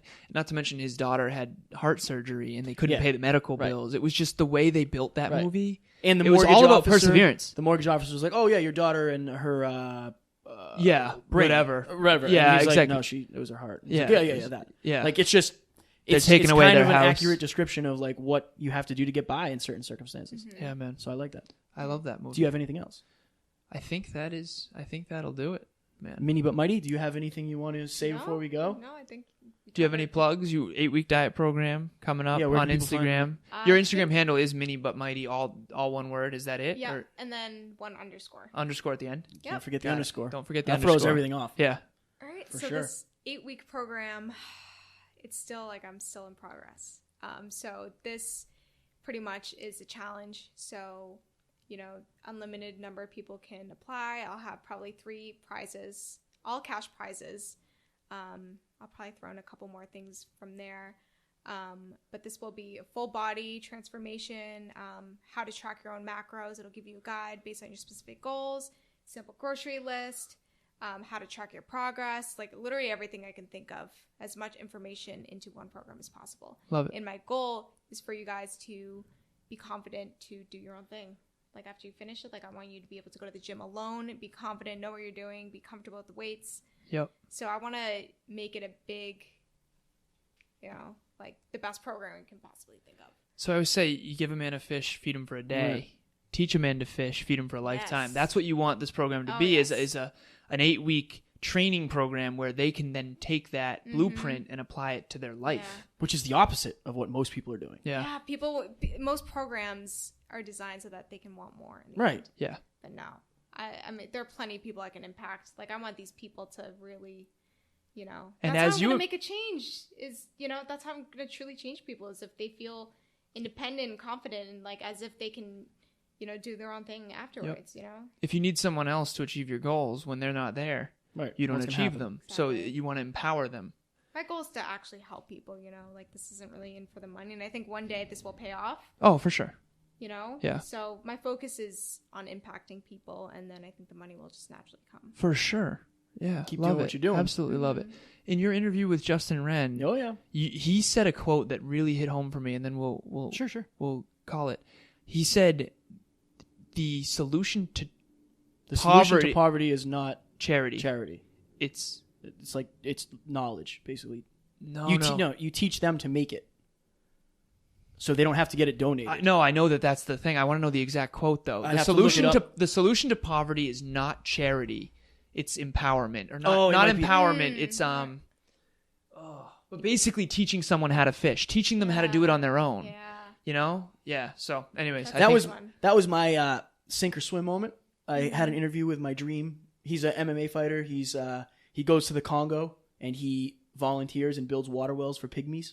Because they don't have any. They have to walk. I think it's like 5 miles to get Water. a gallon of clean water. yeah. And I had the interview. I did it in a crusty hotel in New Jersey. He was in Idaho, I think, at the time, and I couldn't use it. The audio was just too bad. It was a great interview too. I Great listened to the whole interview, yeah. thing, but you couldn't hear Justin. I was terrified. Like that was fear chasing one. Like the first thing I did that I was terrified of. but the growth that came from Right. doing that interview, preparing for it, Right. and then failing. I will and then- have him and then- again. Yeah. Oh I yeah. will have him for again, sure. for sure. But But that was a necessary part of the journey. but I wanted to quit so bad. I was like, oh my god. Oh, yeah, he was I so got upset. what I wanted. I got So what upset. I wanted, and Yeah. then I have nothing to show for it. But I do. I have so much to show for it. And Yep. now, we're still talking about it and Right. taking value from it Right. still. shout out to Justin Wren. You're an amazing human being. Absolutely. And please come back on the show Yeah, at please some come point. back. In person though, so I can flex on you. Even like 6'4", 270 pounds. Love it. No worries. So Mini but Mighty, thank you for coming on the show. Thank you Yes. for having me. Thank you so very It's much. been an absolute pleasure. I am grateful to sit down with you two and have good conversation. I'm I am as grateful well. for that.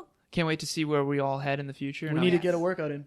For sure. Yes, Sure. let's do it. I'm glad we have an ally Yes. in you. We will we'll come to you. You can come to us either way. Hell yeah. Thanks everybody. All right. Ladies and gentlemen, signing off.